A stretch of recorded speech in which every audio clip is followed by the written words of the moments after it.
We've made our own cheap products, so goodbye."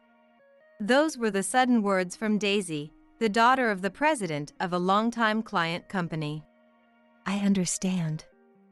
We won't deliver to you ever again," I managed to say in a strained voice. Daisy laughed gleefully, clearly pleased with herself. But her laughter won't last long. I returned to my company, determined to get back at her, and began preparing to confront her. The next day, Antonio, the president, showed up looking pale. "My name is Agatha. I lost my husband early on and have been supporting the company he left behind ever since. At first, I struggled as I didn't know what I was doing and things weren't going well. But I knew I couldn't continue like this, so I visited companies my husband had connections with and desperately pleaded with them to teach me the business. I absorbed everything they taught me, and once I gained the recognition of my employees as their president, I studied even harder. My employees supported me in various ways, developing unique technologies and creating hit products for me. I grew increasingly determined never to let this company go under. As I worked tirelessly, I suddenly realized I was already 65. At an age when most office workers retire, I was still going strong. Of course, my successor had already been chosen from among the executives who had supported me for many years. Still, I loved my job and wanted to continue as long as my body would allow, and my successor understood that. Today was our annual New Year's party. The atmosphere of the venue had changed significantly since I was young, but it was an event we never failed to hold. The New Year's party was always held in a hotel banquet hall in a buffet style. As the appointed time arrived, the presidents of companies related to mine would show up. I was 65 now, so I had experienced my fair share of generational changes. The faces in attendance were a little different from last year, so I surveyed the room with a deep sense of nostalgia. This time, I was participating with the male employee who would become the next president. I had told him to make sure to communicate with those around him and conduct himself in a manner befitting a president. As I watched over him making the rounds with a slightly nervous expression, I also greeted the presidents of companies I had relationships with. Many of the presidents of companies who had helped me when I was young were also in attendance. They were all around my age, but they still seemed to be active and going strong. Seeing everyone as energetic as they were last year put me at ease. Being able to welcome a new year together with such lively companions was a source of vitality for me. As I was absent-mindedly looking around, I suddenly bumped into someone. I quickly turned around to find a young woman I didn't recognize standing there. Since it was our first meeting, I assumed she must be the wife of one of the company presidents. But had anyone recently informed me of their marriage? While pondering this, I immediately apologized to her.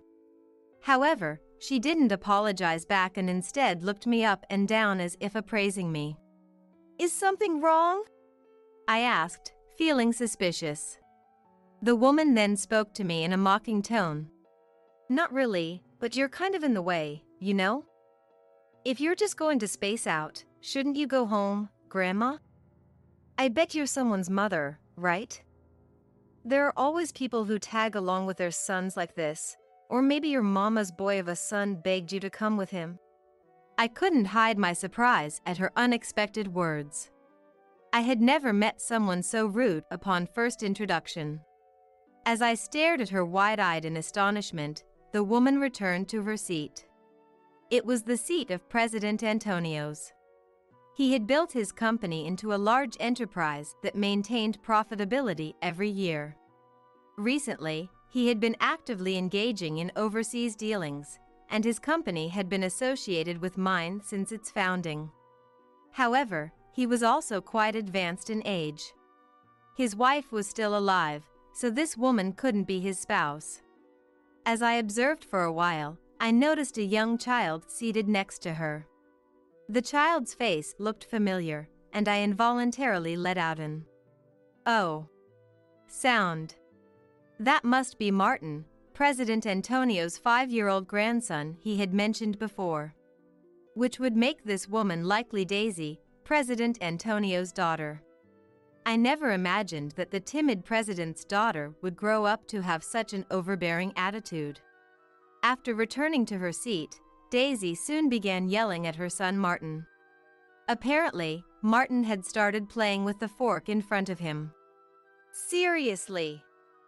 You're going to be the president of a big company when you grow up. Why are you doing such childish things? Ah, that's dirty, stop it. Don't touch that with your bare hands. I am sorry.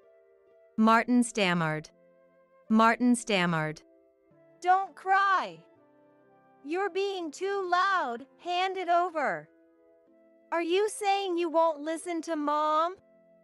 Enough with your sniveling. She snatched the fork out of Martin's hand as she shouted at him. It's normal to scold children when they do something wrong, but her way of scolding seemed a bit rough even from an outsider's perspective. I rushed over to them without thinking. You can't talk to him like that, I said. She glared at me out of the corner of her eye and clicked her tongue with an annoyed expression. What, you're still here? Could you not interfere with how I choose to discipline my child? Daisy was clearly hostile towards me. Even so, I firmly chided her. But your child is crying, you know. At that moment, President Antonio hurried over. After greeting me, he immediately turned to her and began scolding her with a frown. Daisy, calm down. It's only natural that Martin would cry if you get that angry. You're too soft on Martin, Dad. Kids won't understand unless you scold them a bit harshly sometimes. She said that and then snapped at President Antonio. Don't butt in. Hearing those words, he fell silent with a troubled look on his face. Then, with the same perplexed expression, I'm sorry for the commotion. He apologized to me. As I reassured him, saying, parenting is tough. I thought that he probably couldn't be too firm with his daughter due to his gentle nature. But as a father, shouldn't he properly scold her when necessary? I gazed at him with complicated feelings. In any case, Daisy can hardly be called a good mother. At this rate, her child might grow up to be warped. She may consider it none of my business, but if she's struggling with parenting, I've also raised children, so I might be able to offer some advice. However, when she saw my concerned face, she scowled in displeasure and lashed out as if taking her frustration out on me. Wait, you were the president? I totally thought you were someone's mom. I mean, your age, you know? Well, you seem about ready to retire, right? Wouldn't it be better for the next president if you hurried up and vacated the position? Daisy, watch your tongue. How could you say such a thing? But it's true, isn't it? Even people much younger than her are considering me for the next president. So what does it say about the company to have an old woman clinging to the position? Oh, don't take it the wrong way. I'm just offering some advice. I felt my face stiffen involuntarily upon hearing her words. What she said did have some truth to it, but there's a way to say things. As if shaking off my irritation. I suppose so. I ambiguously replied. Humph. Daisy looked at me with a triumphant expression and scoffed. Your company supplies to my dad's company, right? That basically makes you our subsidiary, doesn't it? If you're the president, shouldn't you think more about your employees before complaining to me? That's enough, Daisy. President Agatha is your elder. Show some respect. Don't yell at me. I'm just trying to teach her to know her place since she doesn't seem to get it. Age has nothing to do with it. She glared at him in annoyance as she spoke. President Antonio wiped the cold sweat from his brow, looking flustered. For your company to survive in the coming era, You need someone who can flexibly adapt to modern changes. If you can't take my advice, you might be in for a rude awakening someday." With those words, she spat out her warning, forcefully grabbed Martin's hand, and left the venue. Martin started wailing loudly again as his arm was suddenly yanked. Daisy dragged him along, indifferent to her child's distress. Watching her back as she walked away, I felt unsettled.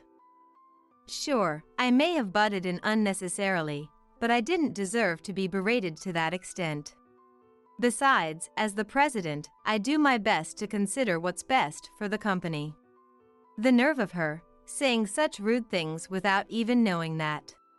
President Antonio apologized to me profusely, seeing the displeased look on my face, but my mood remained gloomy the entire day.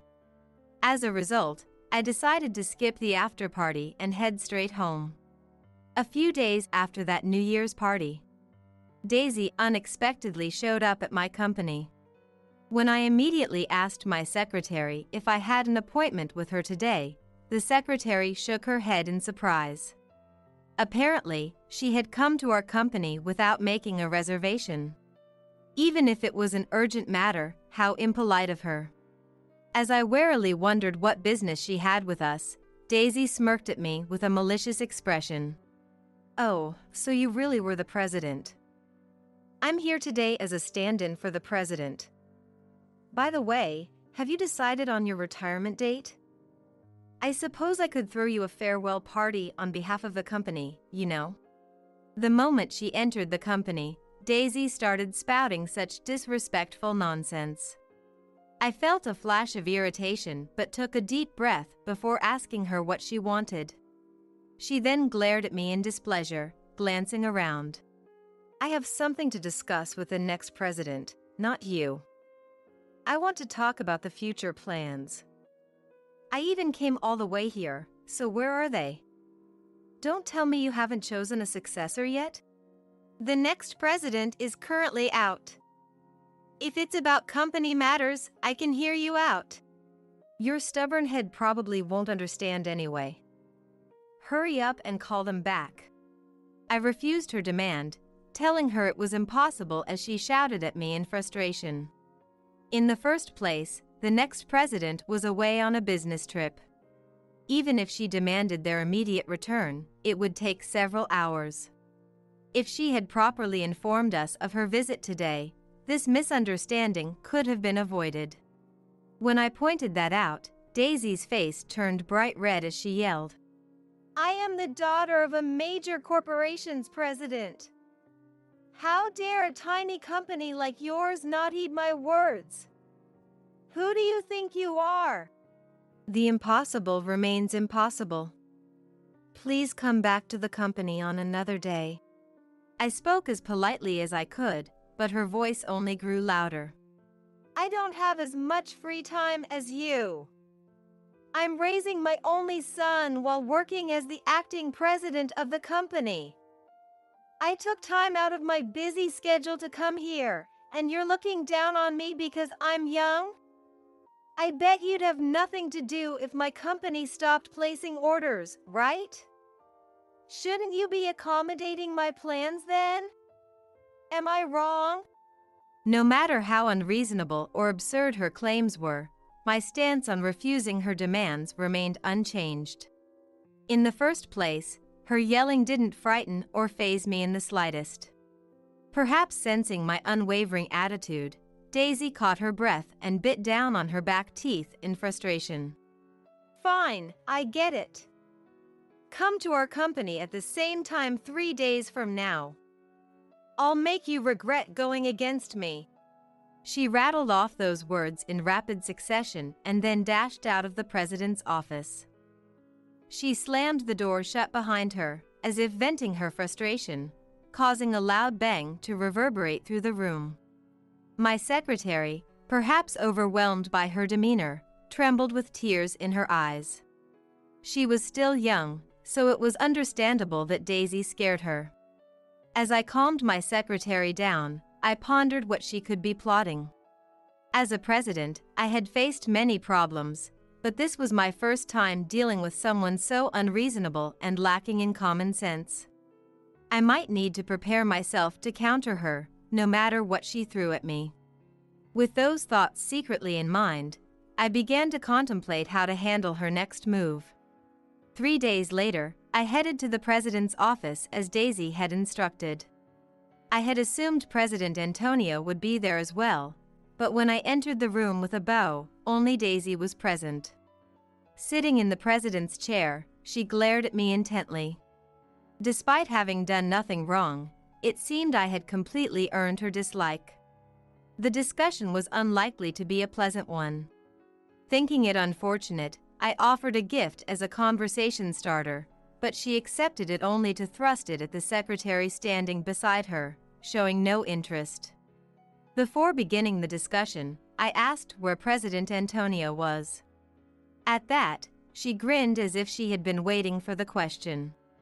According to her, he had gone out to resolve some trouble and had left the role of president to her for the time being. By the way, my mother knows nothing about running a company, so that's why I'm serving as the acting president. You probably didn't know, but I'm incredibly capable. Managing a company is a piece of cake for me, Daisy boasted, puffing out her chest with a smirk. From there, her self-praise began. Apparently, after studying economics in college and teaching herself business management, Daisy had been working at her father's company as the next president. It was thanks to her achievements that her father's company was able to establish overseas dealings. She had even decided to pass the company on to her son when she stepped down as president. Her husband had run off, refusing to acknowledge their child as soon as their son was born, but Daisy had overcome that adversity, raising her son properly and building her current position. Everything I do is right. You complained about my parenting methods the other day, but that's none of your business. You've got some nerve. With those words, she concluded her personal story. I responded with a vague acknowledgement and tried to subtly appease her. To my surprise, she was incredibly easy to win over and beamed at me, saying, "I'm glad you understand." She seemed to take great pride in her accomplishments. I continued to subtly praise her as we carried on our conversation. At this rate, I thought she might be easy to handle. However, she turned out to be a more difficult person than I had anticipated. "So, what was the matter you wanted to discuss?" I prompted, and Daisy finally got to the point. Daisy mentioned that she had some concerns about the products my company was supplying. I wondered if there were any areas for improvement, but she silently handed me the documents she had in front of her. The papers detailed the compensation my company was receiving. I couldn't quite grasp her intentions, but I accepted the documents and skimmed through them.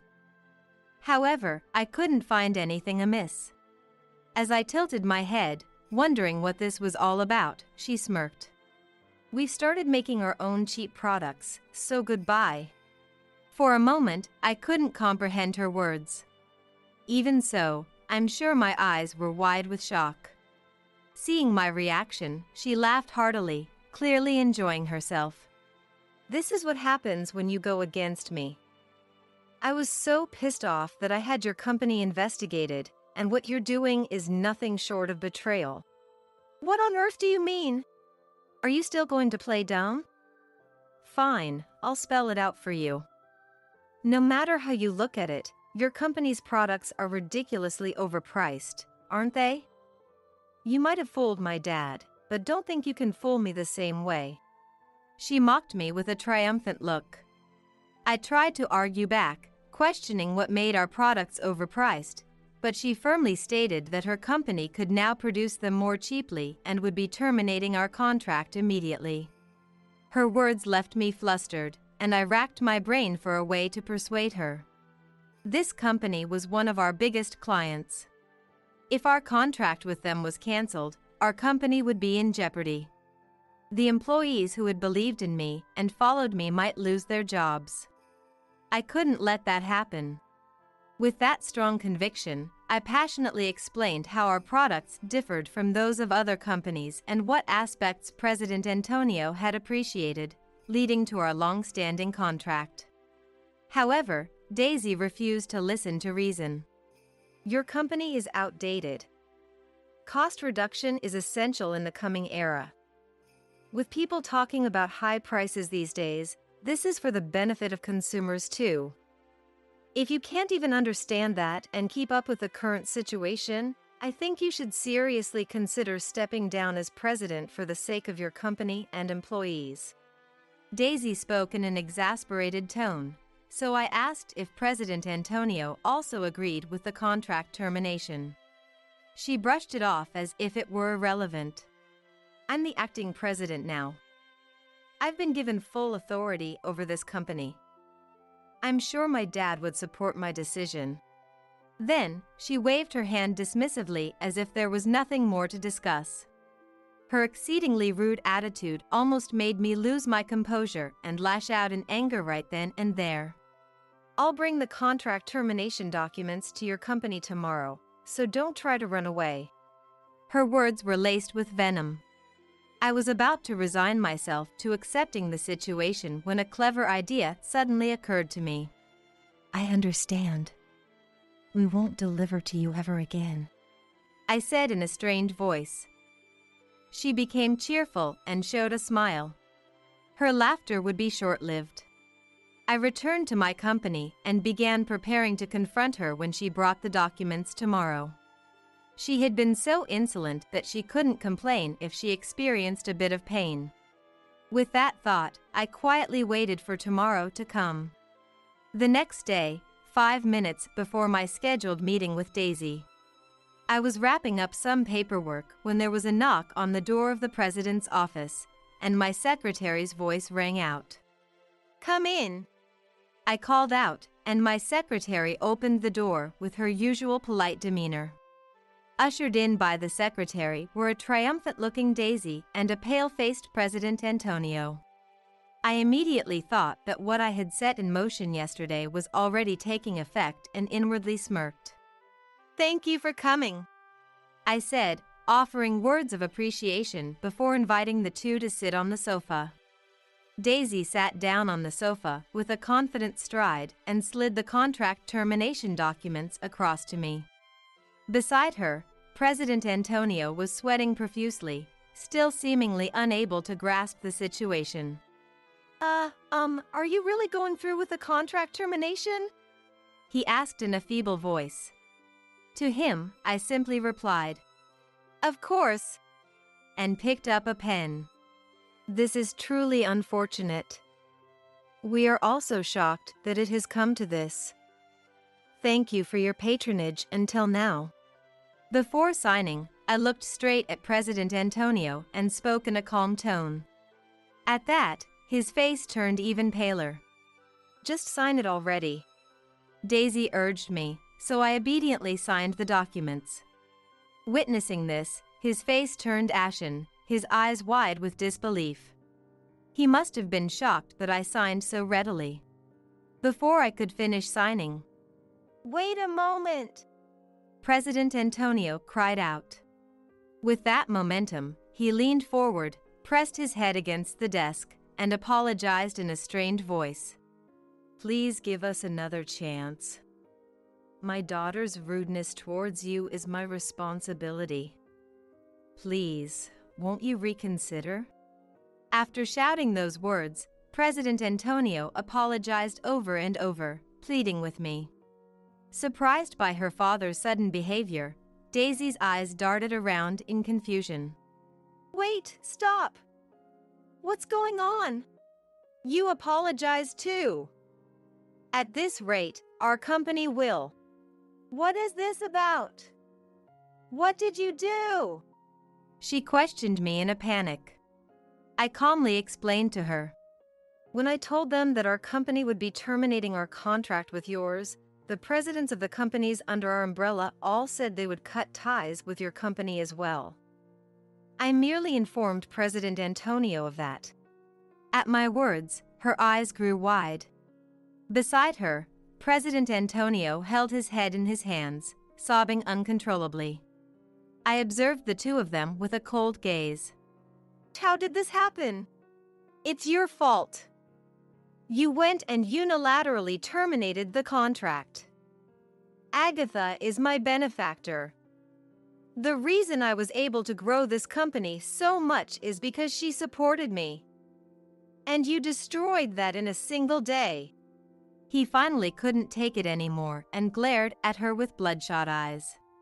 She was stunned by his words. She finally seemed to understand the gravity of what she had done. How can this old hag's measly company have so much influence? Watch your mouth. Agatha took over and protected this company after her husband passed. Even though the scale of her company is smaller than ours, it has persisted thanks to her efforts and the high regard people have for her. This outcome is only natural. I was the one who was wrong. If I hadn't trusted you just because you're my daughter, this wouldn't have. He clung to me in desperation. He begged me to somehow forgive them for this incident. Seeing him in such a state nearly moved me to pity, but I steeled myself and maintained a stern expression. All of this was to ensure that our company would never again face such a threat. Amid all this, Daisy's cell phone rang loudly. She said it was a work call, so I urged her to answer it. After hesitantly picking up the phone, Daisy's face immediately turned pale, and her mouth fell open. What? What did you say? Daisy arched her back in surprise. Seeing her reaction, President Antonio asked what was wrong. The cost-reduced products I made to replace the ones from here have arrived, and they're all defective. How can this be? Those simple parts should be easy to replicate with our technology. Watching her flustered state, I chuckled softly. Apparently displeased by my laughter, Daisy turned to me with a bright red face, glaring accusingly. That's impossible. Those products utilize unique techniques that our craftsmen have honed over generations. Even if you manage to create similar imitations, they won't be usable. Huh? Our company and yours have different histories, you see. I said that with a boastful attitude, seizing the opportunity. This is what happens when they underestimate my company's craftsmen. Also, our manufacturing methods are trade secrets, so we haven't taught them to your company's craftsmen. Even if you knew how to make them, we have patents, so you can't copy and produce them. If you made them in secret, our employees would notice right away. Well, I suppose it doesn't matter to your company now that the contract is being terminated. Upon hearing my words, Daisy was left speechless. For a few seconds, silence filled the president's office. Both of them had lost their will to fight, their faces ashen. Seeing their reactions as I had expected, I was mostly satisfied, but I decided to execute phase 2 of my plan. Do you want to pretend the contract termination never happened? At my words, President Antonio's head shot up. Seeing him nod vigorously, even as tears streamed down his face, I made a certain proposal. However, there is one condition. From now on, you must never let Daisy be involved in management. I can't trust her. In fact, from the moment I heard she was the next president, I had no intention of continuing business with your company. The future of a company led by someone like her is set in stone. What will you do, President Antonio? Without hesitation. I understand, he replied. Hearing his answer, Daisy angrily confronted him. Why? I've been studying to take over the company. You know how talented I am, don't you, Dad? Who else is going to succeed you if not me? In the first place, you're the one who decided you were the next president on your own, right? I never intended to entrust the management to you. There's a woman among our company's executives who is more capable than you. I wanted to leave the company to her. But then you said you wanted to be the next president, so I... Don't tell me, that impudent woman? I absolutely won't accept that. It seemed she had forcibly claimed the position of the next president. I hadn't met the woman they mentioned yet, but she, biting her lip in frustration, spun around to face me. Don't tell me you did this because that impudent woman told you to. She cast unwarranted suspicion on me, but I shook my head. I don't know who that woman is. But President Antonio, if she's truly competent, I believe choosing her is the right path as a president. Through this incident, have you learned the consequences of being lenient just because she's your daughter? As I said that, he replied, I understand, while tears streamed down his face. What happened this time is unforgivable. Daisy, take responsibility and resign. If you want to succeed the company, you need more experience. I'll never let you work at my company again. Get out of our house too. That treatment is too harsh. I'm your biological daughter. And I can't believe you're entrusting the company to someone who's not even family. Martin is already studying to take over the company in the future, you know. We need to talk about Martin as well. I never reprimanded your attitude towards him because I believed you were growing into an adult. But I always had this nagging feeling that your education wasn't benefiting Martin. What are you saying? I'm his mother. You're going to take a child away from his mother? That's just cruel. Daisy glared at him as she said that, but he maintained a serious expression and intimidated her with a low voice, saying they needed to have a family discussion. Hearing his tone, she swallowed her words and hung her head. I believe we're done here. Let's forget about the contract termination. I look forward to working with you in the future. I'll personally speak to the presidents of the other companies as well. As I said that, his complexion improved somewhat. Daisy looked frustrated but seemed to have no intention of saying anything more. He dragged her out of the room as she kept her head down. After that, Daisy resigned from her position as the next president. The woman they had mentioned took over as the next president. She came to greet me once, and unlike Daisy, she was a graceful and intelligent woman. Apparently, she was really kicked out of the house and told not to return until she could support herself. After a thorough discussion about Martin, he chose President Antonio over Daisy. Daisy reportedly cried about being an unlucky parent, but it seems he had been constantly oppressed by her and found it painful. President Antonio empathized with Martin's feelings and decided to raise him. Even though her child was taken away, Daisy threatened, I'll sue you. But with Martin's testimony, her lawsuit apparently didn't hold up. In the end, she was forced to leave the house and live on her own. The presidents under my company resumed their dealings with President Antonio. However, due to this incident, his standing took a significant hit. He was shocked to see his company's performance, which had been steadily rising, now stagnating. Furthermore, various plans Daisy had carried out at the company without permission came to light, resulting in billions in losses. It's unclear whether President Antonio's company can recover, but since he bears some responsibility, I hope he reflects deeply on this.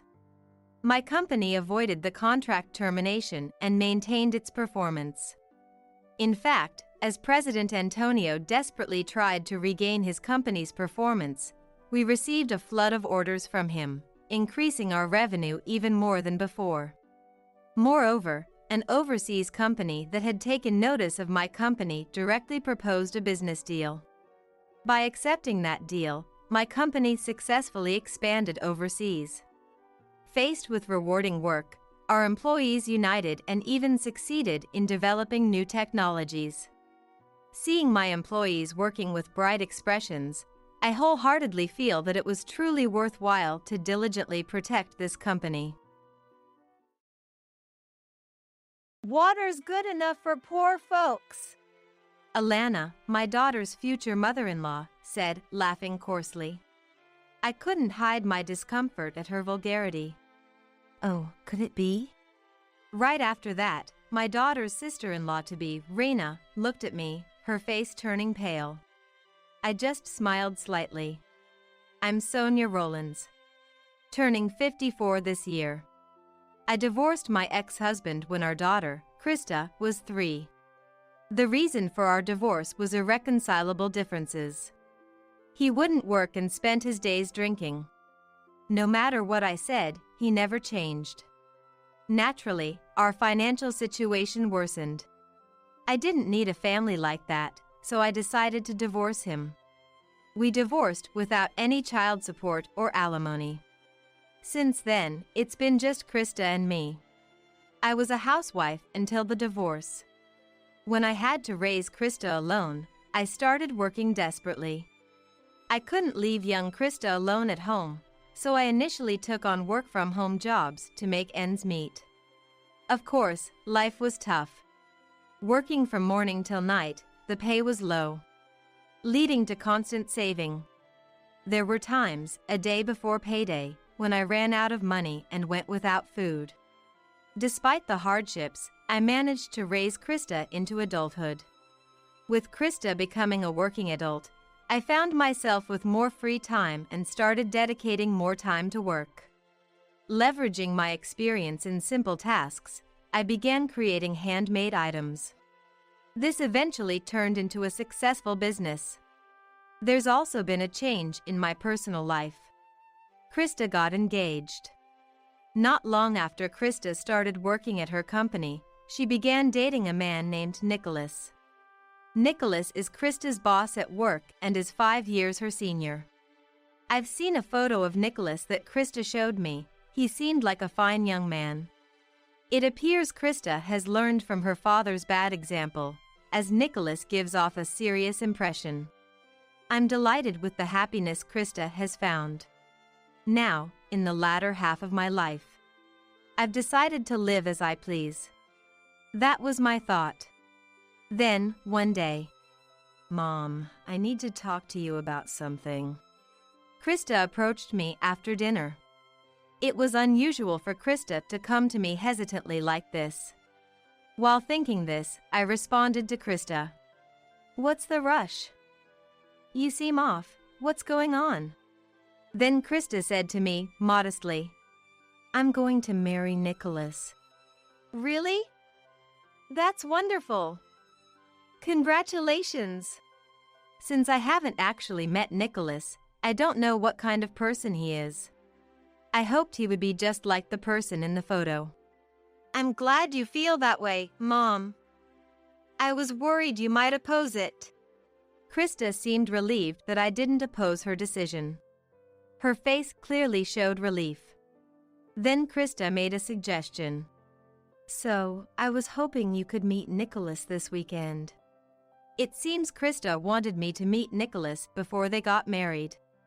Considering how serious Krista is, she probably wanted to show me Nicholas's face to put me at ease. I nodded strongly towards Krista. All right. I'll meet Nicholas. I want to see what kind of person he is. Mom, Krista said, looking happy. And so, it was decided that Nicholas and I would meet. Sunday of the following weekend. I was waiting at home for Krista and him. It was just before 11 a.m. It wouldn't be long until Krista brought Nicholas over. Then, at that moment, the doorbell rang. Yes. When I opened the door, there stood Krista and Nicholas. Nice to meet you. I'm Nicholas Friedman, engaged to Krista. Nicholas said, greeting me. I felt a bit relieved by Nicholas's politeness. Krista is my precious only daughter. I'm glad her partner is a decent person. Please come in, I said, inviting Krista and Nicholas into the house. Nicholas still seemed like a fine young man after entering our home. He brought famous brand sweets as a gift. And he shared the story of how he and Krista met with a smile. "Nicholas, stop it. You're embarrassing me," Krista said, blushing, addressing Nicholas. Seeing Krista like this felt fresh to me. However, the warm atmosphere changed in the next moment. "By the way, is your father at work today?" Nicholas asked, looking around curiously. His expression was somewhat puzzled. I was taken aback by Nicholas's question. Glancing at Krista, she looked a bit pale. She probably hadn't told Nicholas about being raised by a single mother. Honestly, it was wrong of Krista to keep it a secret. In traditional households, single mothers often face prejudice. I braced myself to explain the situation to Nicholas. "Krista might not have mentioned it, but I'm divorced and a single mother." Nicholas's face, previously smiling, went blank for a moment. What's wrong? I asked Nicholas, feeling anxious. Maybe it wasn't good for me to have told him. That's what I thought. But in the next moment, Nicholas was already smiling. "It's nothing, please don't worry," he said, still smiling. "Is that so?" I said, tilting my head, puzzled. Despite being confused by Nicholas's change of expression, I didn't press further. After that, the marriage talks proceeded smoothly. Krista seemed to enjoy planning the wedding, asking, "What kind of dress should I choose? What color do you think is good for me, Mom?" With excitement. "Well, maybe a color you like?" I responded, but couldn't quite feel at ease. I couldn't forget Nicholas's expression from that moment. Nicholas's expression went blank. Perhaps his family has strict views on single parenthood. So, I asked Krista, "What did Nicholas say on the way back that day? About us being a single mother household? Maybe Nicholas is facing opposition to marrying Krista from his parents." I asked, but Krista answered with a puzzled look. "He didn't say anything special?" "Mom, aren't you worrying too much?" Since Krista said that, I couldn't ask any more. However, my bad feeling proved right. It happened one night. "Mom." As soon as Krista returned, she called out my name. Her expression was quite dark, and I asked her in surprise, "Krista, why such a gloomy face? Did something happen?" Even though I asked, Krista remained silent. It was unusual for the optimistic Krista to look so troubled. After a while, Krista hesitantly began to speak. "Actually, it seems Nicholas's family isn't too pleased about our marriage," Krista said, looking sad.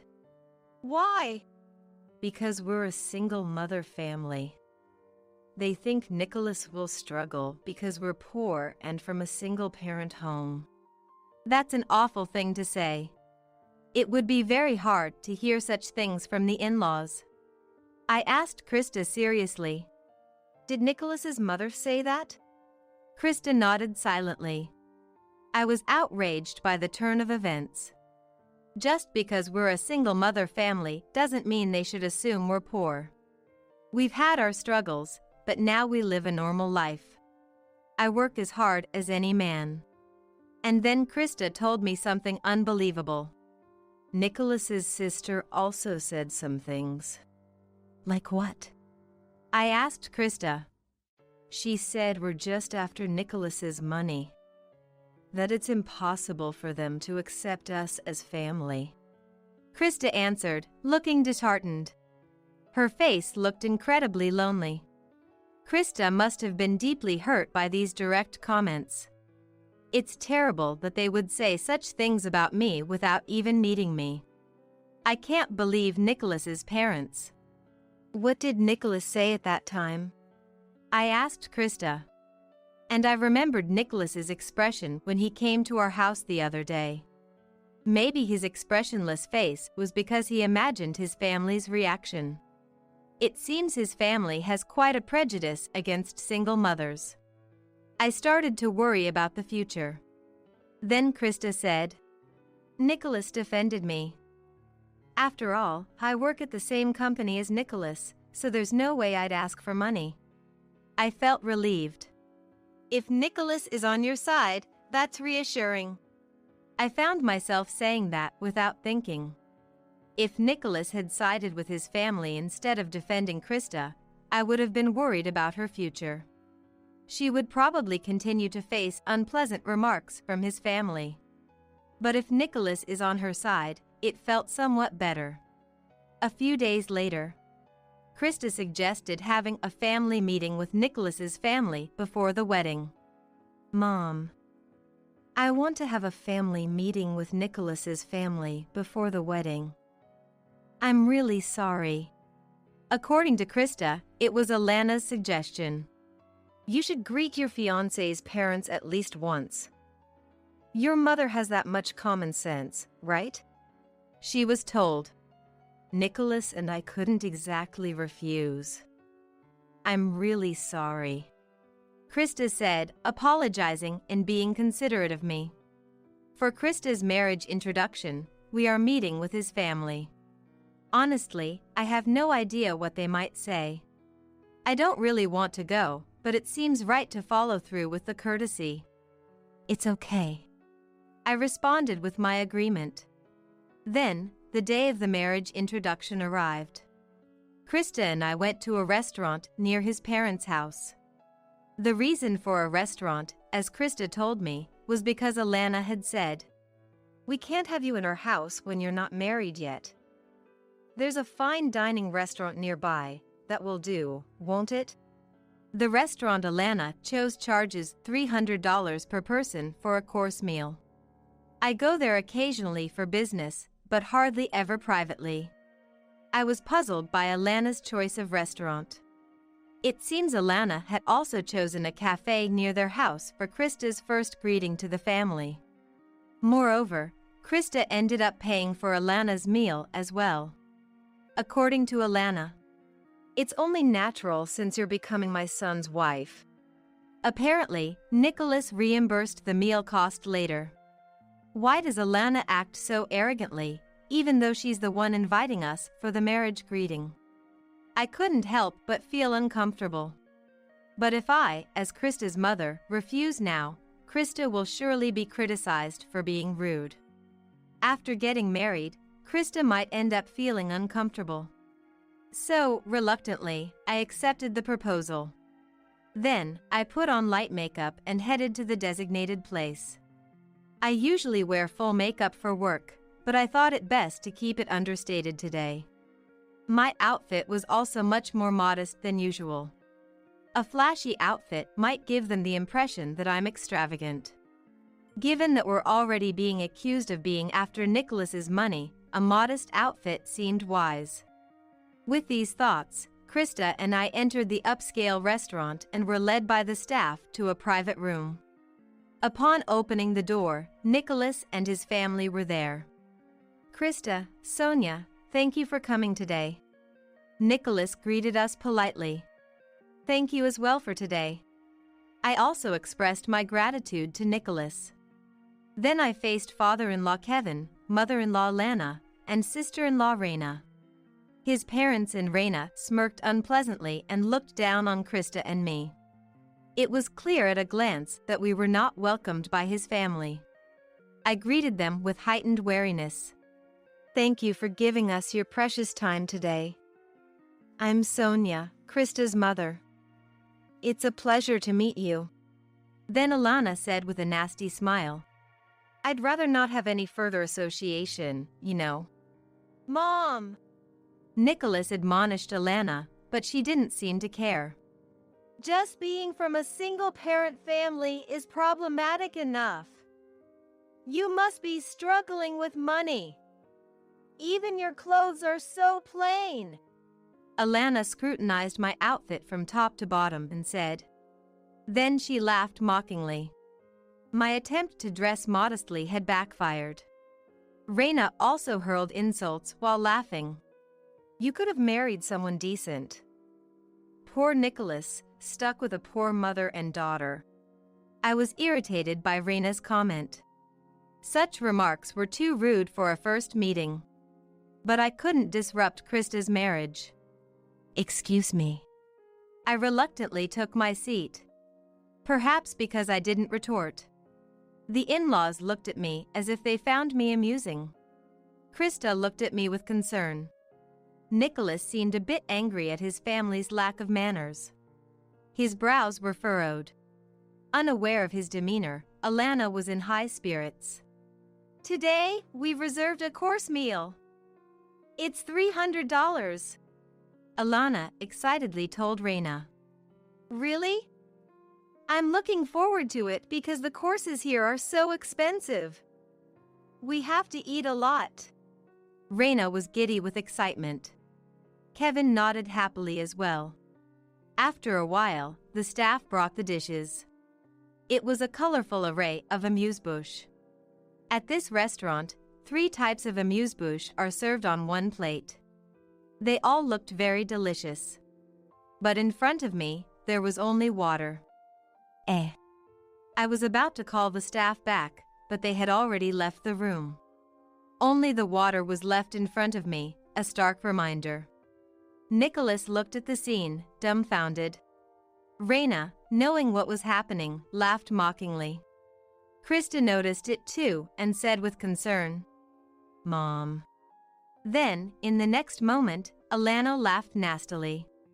Poor people are fine with just water, Alana said, laughing crudely. I showed my discomfort at her vulgarity. What does this mean? I asked Alana.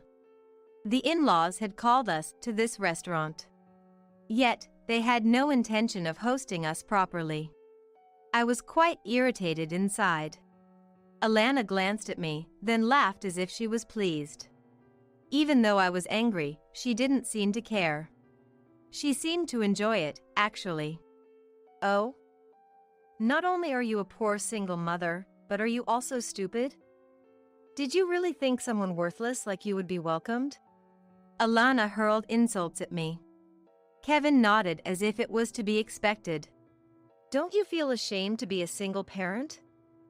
A woman who was left by her husband, you're full of flaws. A plain woman like you becomes unnecessary, right? Kevin said, laughing crudely. It wasn't that my ex-husband left me, but Kevin's assumption was unilateral. I truly thought this was unbelievable as a human being. Reina also laughed joyfully. I don't want to end up like Krista's mother. Working for low wages even though she's a woman. It's really pitiful without any feminine charm. While saying this, she looked down on me. Mom. I'm sorry. Krista looked like she was about to cry. She must feel responsible for putting me in this difficult situation. Krista was looking down. I had reached my limit of patience. Being looked down upon like this, I couldn't stay quiet any longer. It might be time to fight back. At that moment, enough already. All of you ganging up on Krista's mother. Aren't you ashamed as adults? Nicholas yelled loudly. I was surprised that Nicholas stood up for me. Nicholas. Krista also looked surprised. Nicholas was red-faced and angry at his family. However, Alana and the others showed no remorse. Alana, still laughing joyfully, said, There's no need to defend poor people. Why is Nicholas getting so angry? Kevin nodded significantly. Nicholas's words seemed to have no effect on them. I could only be dumbfounded by his parents. They must lack common sense. It might be time for a counterattack. I had a last resort that would surprise the in-laws. At that moment, Reina started to look at my face. I ended up glaring at Reina. Then Reina muttered, "Oh, could it be?" Right after that, Reina looked at me and her face turned pale. It seems she finally realized who I really am. I let out a slight smile. Reina, looking at me, was trembling. No way. Noticing her reaction, Kevin asked Reina with a puzzled look. What's wrong with you? You've been acting strange for a while. Alana also looked at Reina, surprised. You're as pale as a ghost. Are you feeling okay? Alana spoke to Reina with concern. Still, Reina's trembling didn't stop. Given the truth, Reina realized it's understandable. Then Reina asked Kevin. Dad, your company is Globe Crafts, right? Reina looked at Kevin, seeking confirmation.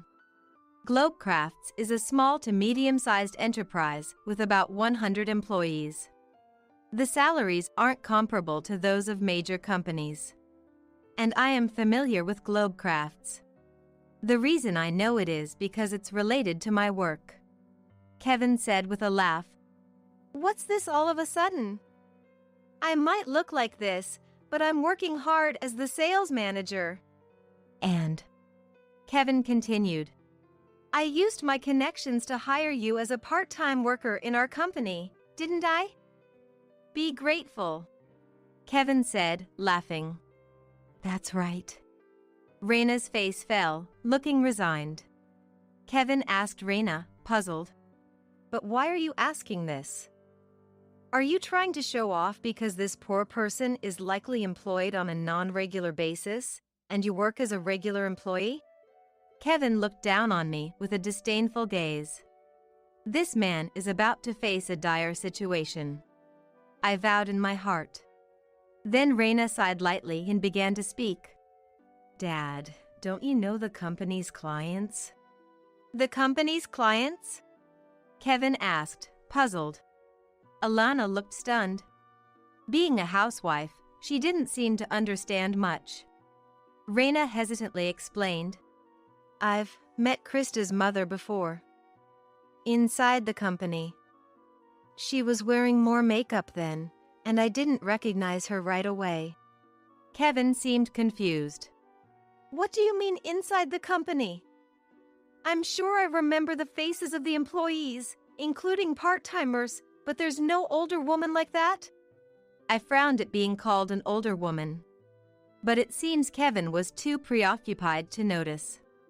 Trying desperately to remember as he heard inside the company.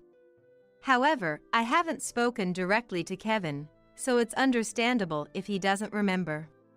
As I thought this, Reina began to apologize. Krista's mother! I'm really sorry for what happened. Seeing Reina's behavior, the in-laws began to get agitated. Why apologize? There's no need to say sorry to such a poor person, Alana said. That's right. Don't you have any pride? Apologizing to a poor person like this. Kevin shouted at Reina. Reina glared sharply at her parents. Dad, Mom. Krista's mother is actually very wealthy. Much more than Dad could ever be. What did you say? Kevin glared at Reina. Being told such a thing by his own daughter must have been unexpected. Alana, too, reacted to Reina's statement with, How could you say that? Screaming almost hysterically. Reina said with a resigned attitude. Because Krista's mother is the president. I've served her tea in the company's reception room. You know Roland's Bags, right? Kevin froze upon hearing that name. Then he turned his neck to look at me. I deliberately smiled. Kevin's face turned pale. Roland's Bags. Isn't that the brand the president finally convinced for a collaboration that's supposed to happen? Then Alana screamed. Roland's Bags, that's the one with bags in department stores, right? Even my bag is from there. Alana said, looking over her bag multiple times. When we entered this restaurant's private room, I noticed a familiar bag. Alana was holding it carefully under her chair. It's a breach of manners in a high-end restaurant, but it must be her favorite bag. I told Alana with a smile. That's a magazine giveaway, isn't it? I'm honored that you're using my brand. Alana's face turned red. Then she looked down, embarrassed. She must feel ashamed that her bag was recognized as a magazine giveaway. I took out my business card from my card holder. I am Sonia Rollins, the representative of Rollins Bags. The in-laws scrutinized the business card carefully. To think you were actually the president. Kevin was trembling as he looked at the business card. Alana looked incredulous. I watched the two staring silently at the business card and said, "We were supposed to collaborate with Globe Crafts, but it seems like that collaboration won't be possible anymore. Such a shame." Hearing this, Kevin looked disturbed. Why? That collaboration is the most important project the president has been working on. If we cancel it, our company will. Kevin said, trembling with fear. What's going on? Alana asked Kevin, confused. The truth is, Globe Crafts is in a precarious financial situation. Compared to the past, fewer people are making handmade items. When I was young, my mother used to sew everything by hand. But now, cheap ready-made products are abundant, probably a sign of the times. Globe Crafts has been hit hard by this trend, with sales declining year by year. When Globe Crafts' president proposed the collaboration, he mentioned it was a strategy to turn around the company's dire situation. However, I have collaborated with many famous brands. So, honestly, I wasn't very interested in collaborating with a small to medium-sized enterprise like Globe Crafts. Initially, I declined the president's proposal, but eventually, I was persuaded by his enthusiasm and agreed. We decided to collaborate with Globe Crafts to make bags. But now, that's a thing of the past. Kevin was trembling. He must be terrified of what's to come. Ignoring Kevin, I quietly said, "The collaboration with Globe Crafts didn't seem to offer much benefit." I was just moved by the president's enthusiasm. But a company that looks down on Krista. I stared at Kevin with a cold gaze. Kevin was sweating under my stare. Then, in the next moment, he apologized to me. What? While Alana was confused by Kevin's apology, he desperately sought my forgiveness. Krista and Nicholas were also surprised by Kevin's apology. I'm truly sorry. Kevin is apologizing, clearly not caring about how it looks. To me, Kevin's apology doesn't resonate at all. After all, an apology that comes only after he realizes my position is just to protect himself. There's no genuine remorse there. I spoke with a chillingly cold voice. An apology now? After you've looked down on Krista and me all this time. To think that an apology would suffice after all this. Kevin's mindset must be overly optimistic. Then, realizing that his apology wouldn't turn the situation around, Kevin quickly stood up. It was merely a performance after all. Alana, looking bewildered at me, said, "We're going to be family, so you'll forgive us, right?" She said that flippantly, looking at me. Then Alana continued, "I'm a big fan of Rollins Bags. Since we're family, I'll get some products for free, right?" Alana looked at me with hopeful eyes. I was so appalled that I couldn't say anything. "Mom, that's too convenient," Nicholas said, frowning and sternly admonishing her. Even for Alana, that comment was too far beyond the pale. But Alana, seemingly not understanding, said, "Why not?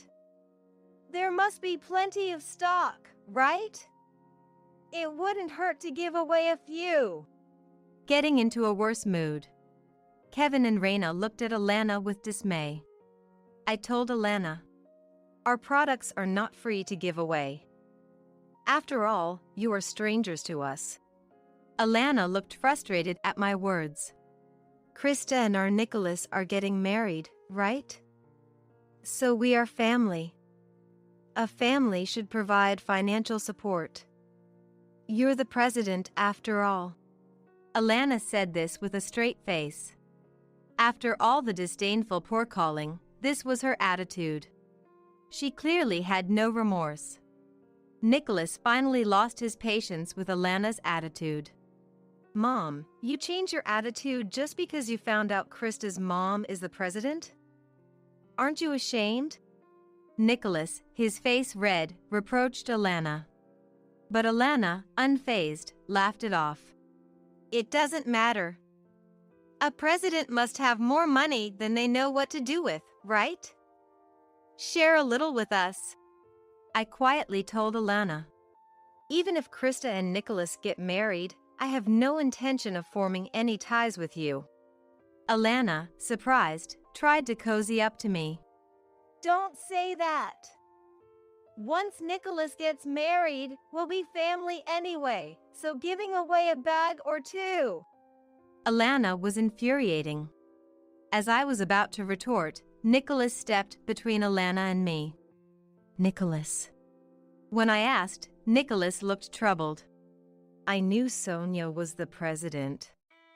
And I kept silent, knowing my parents would bother Sonia if they found out. Kevin looked regretful at Nicholas's confession. You knew? If you had told me, I would have. If you had known, you'd act just like Mom, right? Nicholas looked at Kevin with a cold gaze. How dare you speak to your parents like that? Keep this up, and you're disowned. Kevin shouted at Nicholas. Krista was puzzled by their exchange. Nicholas sighed and declared, I'm fine with being disowned. I'll sever ties with you all. Why would you say such a thing? After all we've done to raise you. Alana, shaken, spoke to Nicholas. Kevin and Raina, stunned, stared at Nicholas. They hadn't expected him to say he'd cut ties. I want to cherish Krista going forward. I don't need a family that disregards Krista and Sonia. Nicholas. Alana collapsed in tears. Kevin and Raina stood there, dumbfounded. Being disowned by their beloved son must be incredibly hard. But that's solely the responsibility of Alana and the rest of the in-laws. Live with your regrets. I'm sure you'll struggle in the future, I said, smiling lightly. Then Krista joined in with my statement. We won't even tell you if we have children. She said this directly to her in-laws. Not being able to see the grandchild. Please, spare us that. Alana cried out in agony. Amidst this, Nicholas murmured, We're done being a family. At his words, Kevin and Raina tried to cling to us with faces about to cry. Ignoring such in-laws, Krista, Nicholas, and I left the restaurant. Afterward, I heard Kevin and Raina were fired from the company. The day after the incident at the restaurant, I told the president of Globecrafts that I wanted to cancel the collaboration. The president tried to persuade me several times, but I refused. I cannot collaborate with a company that harbors individuals capable of such disdain. While I sympathized with the president's desire to save his company, I couldn't support a company that employed Kevin and his ilk. I explained the situation to the president. Then the president became furious. Apparently, the president has a daughter about Krista's age and couldn't forgive Kevin and Raina's actions. The collaboration with me was crucial for Globecrafts. Kevin and Raina had ruined such an important collaboration. It's understandable that the president couldn't forgive them. Kevin was already of age, and Raina was employed part-time through Kevin's connections.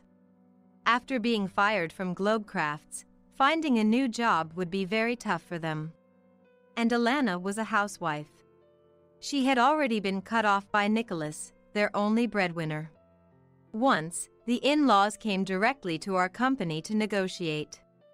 Please collaborate with Globecrafts. If you do, the president will rehire me.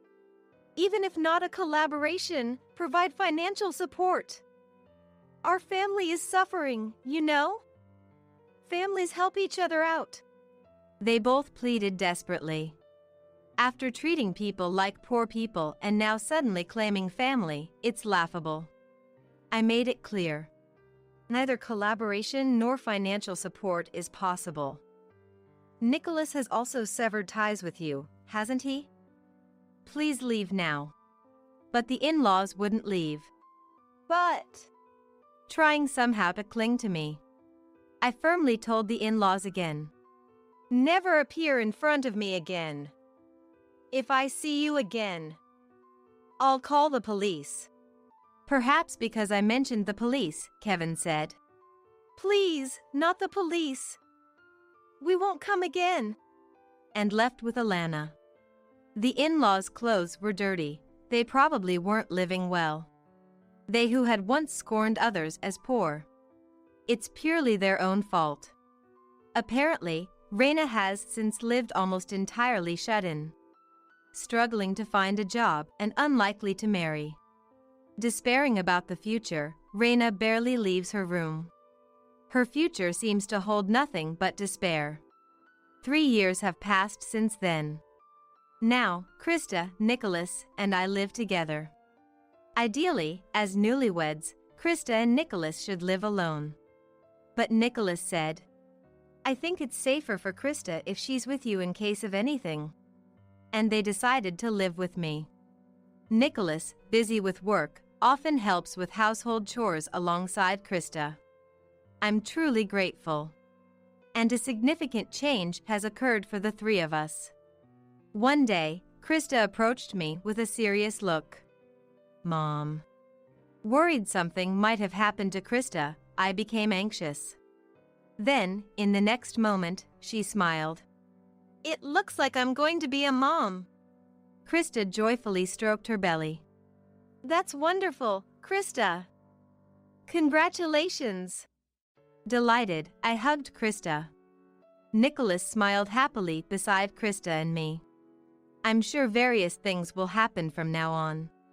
But if it's us, we can surely overcome them. I'm also looking forward to meeting the new grandchild. Imagining our happy future, a natural smile spread across my face. I'll never forget the shock of running into my husband Kent at our best friend Sarah's baby shower. It seemed Sarah didn't know that Kent and I were married. Anyway, the idea the two of them had a child together. That was beyond belief. You two look so happy together, I'm almost jealous. Oh dear, to be the odd one out in our trio of friends. Sarah, Kent, I hope you guys find happiness, no matter what. Sarah nodded with a full-faced smile, while Kent did awkwardly in return. I knew the truth. I knew Kent was the kind of man who'd say, pregnancy is not an illness, so don't be lazy. He wouldn't lift a finger to help a pregnant woman. To think he'd cheat on his wife, with our close friend no less, was beyond comprehension. Asking for forgiveness? That was out of the question. I decided it was time for him to lose everything. My name is Lucy. I'm a hairdresser in a small town. This is where I was born and raised. It's not as flashy as the city, but it's a comfortable place to live. The sense of community here is just right, making it a great place to call home. Kent and I were high school classmates. Back then, our friend Sarah and us were known as the inseparable trio, always together. Especially Kent and I were the class's official couple. Whenever someone asked, "Where's Kent right now?" I could answer precisely, often teased, "You're going to make a great wife someday." The third member of our trio, Sarah, was always plugged into her earphones, listening to British music or the radio, dreaming of England. She was one of the top students in our class. Sarah achieved her dream, attending university in England, and after graduating, we only exchanged messages a few times a year. After graduation, I went to vocational school and became a hairdresser. Since my family owned a beauty salon, I started working there. As for Kent, he joined his family's business after attending a local university. That company sold beauty products like shampoo. Interestingly, the company was a business partner of my family's salon. The connection was another reason our relationship was often the subject of playful comments. Kent was reserved, not much of a talker, the opposite of talkative me. Yet strangely, we got along well, and our relationship from high school led to a marriage without a formal proposal. We bought a house in the city, started a new life in a spacious home. Sometime after our marriage, I became pregnant. Overjoyed to be carrying Kent's child, I happily shared the news that night. Kent, guess what? I'm pregnant. I was eagerly waiting for his joyous reaction, but what I got was anything but enthusiastic. Oh, is that so? Aren't you happy? Silently, he started fiddling with his mobile phone, searching for due dates and birth stories. The baby will be here next year. Make sure you wrap up your work by then. Is that all you have to say? What else is there to say? I guess nothing. I was honestly disappointed with his attitude, but soon, I found myself in a situation that left no room for such concerns. My first pregnancy was tougher than I had imagined. I used to work full-time, but sudden bouts of illness and doctor's appointments often made it difficult. Reluctantly, I decided to take maternity leave earlier than usual and focus on my health. However, Kent was unsympathetic to my condition. He searched the standard duration of maternity leave on his mobile phone and confronted me with it. Aren't you taking off too early? Our income will soon decrease. My job is physically demanding, and everyone's health conditions are different.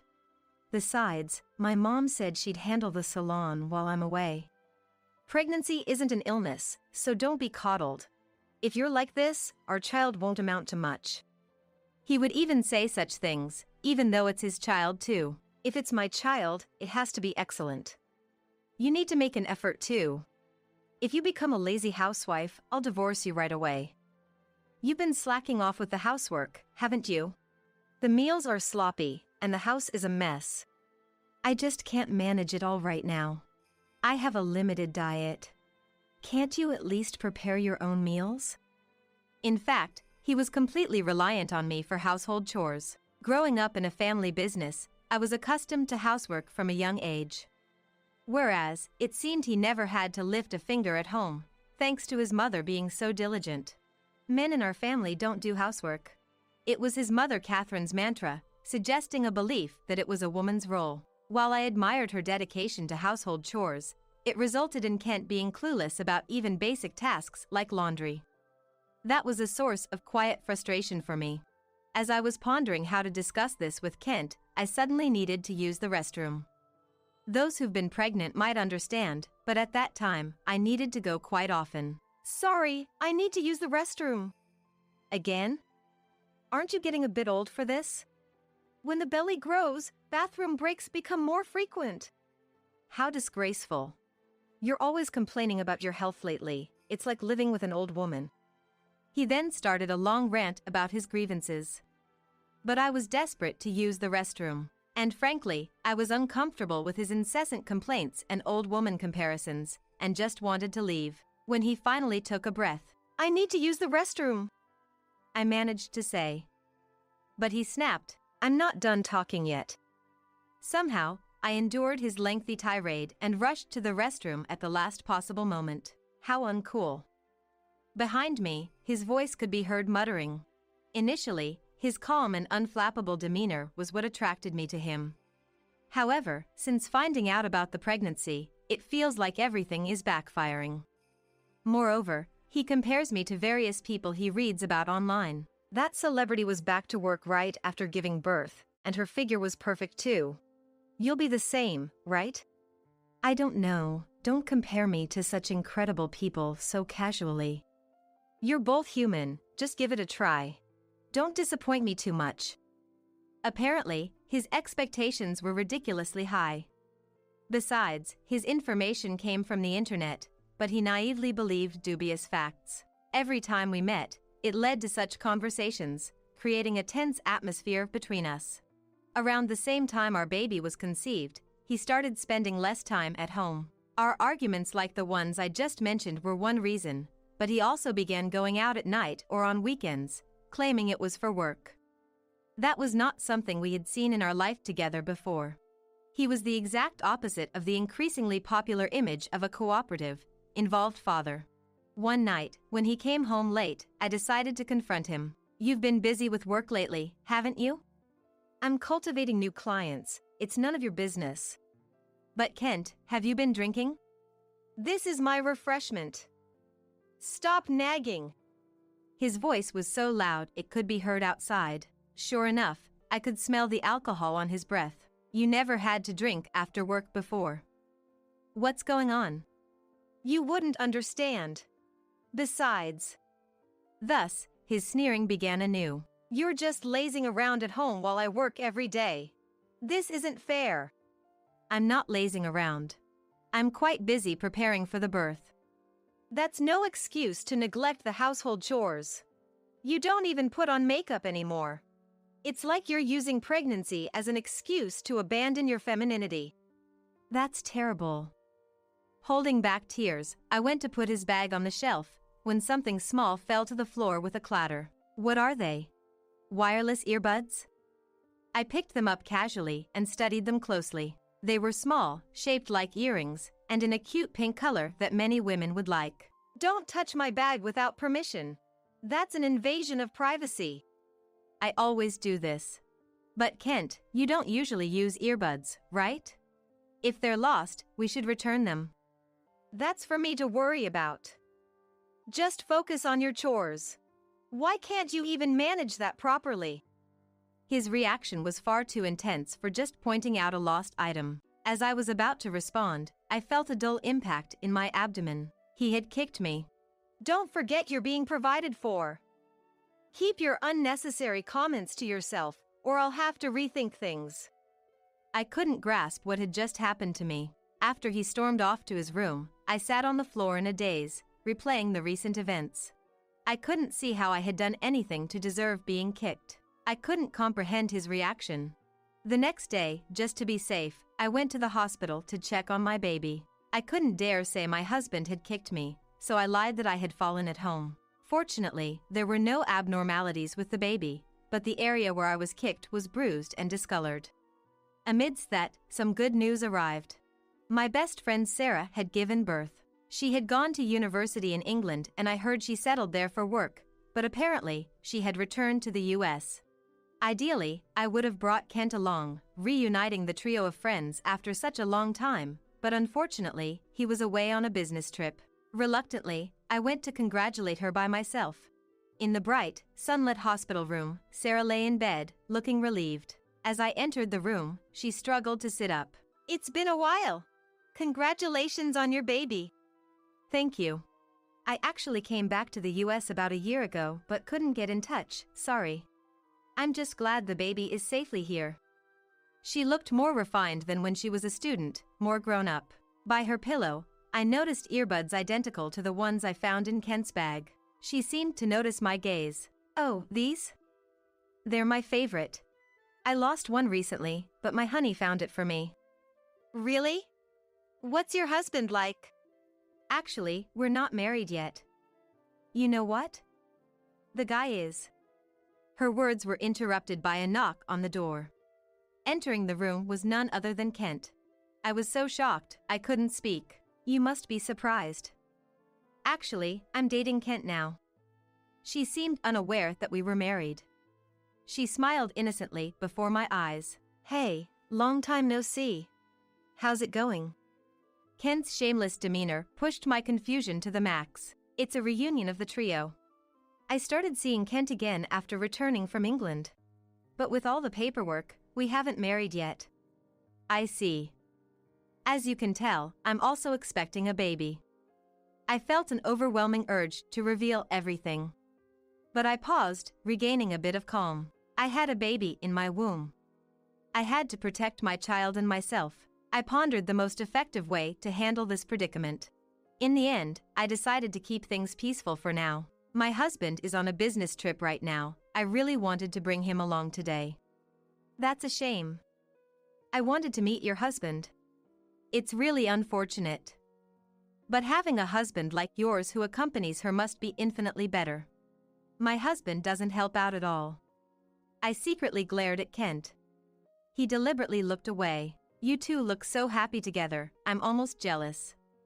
Oh dear, to be the odd one out in our trio of friends. Sarah, Kent, I hope you find happiness, no matter what. Sarah nodded with a full-faced smile, while Kent did awkwardly in return. By the way, this is a gift for the baby. I heard you can never have too many bibs, so I got these. I even got matching ones for my baby. That's adorable, thank you. You must be excited about your baby too, Lucy. After a healthy delivery, we should all go out together. At the mention of all of us, Kent's shoulders twitched slightly. I pretended not to notice and continued smiling cheerfully. Hey, let's take a photo while we're here. Sarah, hold the baby. And Kent, get in close. I captured the moment of Sarah holding the baby with Kent beside her in a photo.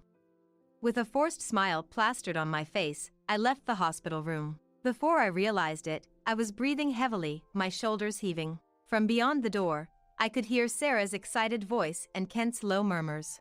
Upon leaving the hospital, I hurried home. I opened my mobile phone and immediately contacted a real estate agent. Yes, I know it's sudden, but I want to sell my house. Yes, right away is fine. I want to complete the process quickly. Could you also refer me to a moving company? I made arrangements to sell the house and contracted a moving company that the real estate agent recommended. Next, I called my in-laws. Catherine? Due to some urgent matters with Kent, I'll be sending over some belongings. Don't be alarmed by the amount. Right, I had decided to erase the house I lived in, as if it never existed. Kent said he would be away on a business trip until the next day. He's probably planning to stay somewhere tonight. While part of me wanted to send the belongings directly to Catherine's house without warning, she wasn't to blame. At least I informed her. After finishing these tasks, I noticed incoming calls from Kent. In fact, since leaving the hospital, he had been calling incessantly. I ignored them and read a book. Then, a message came in. Let's talk, just the two of us. What was there to talk about in that situation? Moreover, since the incident where he kicked my abdomen, a sense of caution towards him had sprouted in my mind.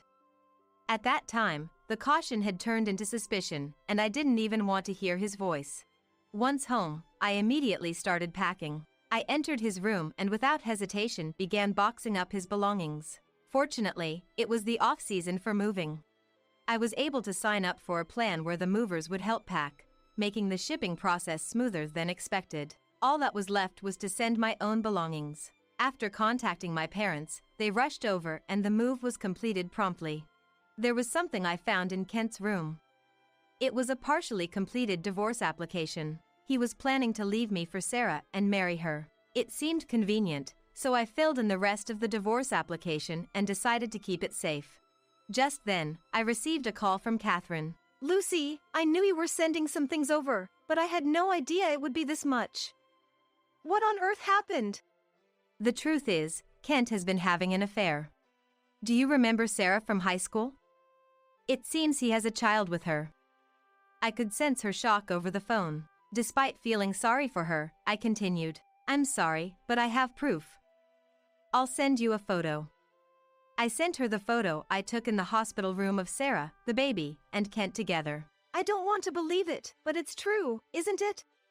I wish it wasn't. But it is.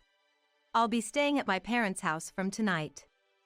She apparently tried to contact Kent after that, but couldn't reach him. When she asked if I knew where he might be, I unexpectedly replied that he was no longer family to me. She understood my determination from my response. That evening, I took my essentials and returned to my parents' house, sleeping peacefully in my old room. The next morning, Kent contacted me. Hey, our house is empty and there's a for sale sign up. What's going on? Don't you understand? Your home isn't there anymore. For now, your belongings are at your parents' house. I'm changing the locks tomorrow, so coming back would be pointless. What have you done? Let's talk, at least. Fine. How about this afternoon at your parents' house? I'll contact your mother. I ended the call quickly and started preparing to go out. That afternoon, the involved parties gathered at my in-laws' house. Kent's parents, my parents, Kent, and me. Catherine's face was noticeably pale. Surprisingly, she was the first to speak. Kent, is it true that you've been having an affair with your friend Sarah? Affair? No, we just started dating later, that's all. I don't want to hear excuses. And now there's a child involved. Looks like we were just really compatible. The next moment, Catherine punched Kent. What have you done? Lucy is carrying your child. How could you face her? I had never seen the usually calm and elegant her like that. A trickle of blood ran from Kent's nose, but he seemed unaware. Ouch. What are you doing? It's natural for a child to come from a loving relationship. How can you even say that? I interrupted the parent-child argument. First of all, how did you end up dating Sarah? I ran into her at the bus terminal while I was out on business. She had just returned to the US and was busy with a new job. She had a charm you didn't, Lucy. That's not a reason to start a relationship, is it? Ever since high school, I actually liked Sarah. But she was out of reach, so I settled for you. I was speechless at his brazen words. Meeting Sarah again and reminiscing made me realize she didn't have bad feelings for me. There's no reason to stop us now. He had kept his marriage a secret from Sarah. When Sarah became pregnant soon after they started dating, he considered divorcing me. Around the same time, I became pregnant too. He reached that point without the courage to divorce or the determination to remarry. How can you justify such selfishness? Aren't you ashamed of two-timing? Sarah and Lucy are completely different. Reuniting with Sarah made me realize how unsatisfied I was with Lucy. I plan to remarry Sarah and step up as a man. Don't be absurd. To think my son could do something like this, I'm so disappointed. Catherine's anger knew no bounds. If that's how you feel, our parent-child bond is over. You're also fired from the company. You're on your own from now on. That's fine by me. Honestly, I was skeptical. Could Kent, who had only worked in a small family business, really handle another job? You have no idea. The reason you could work till now is thanks to Lucy's salon.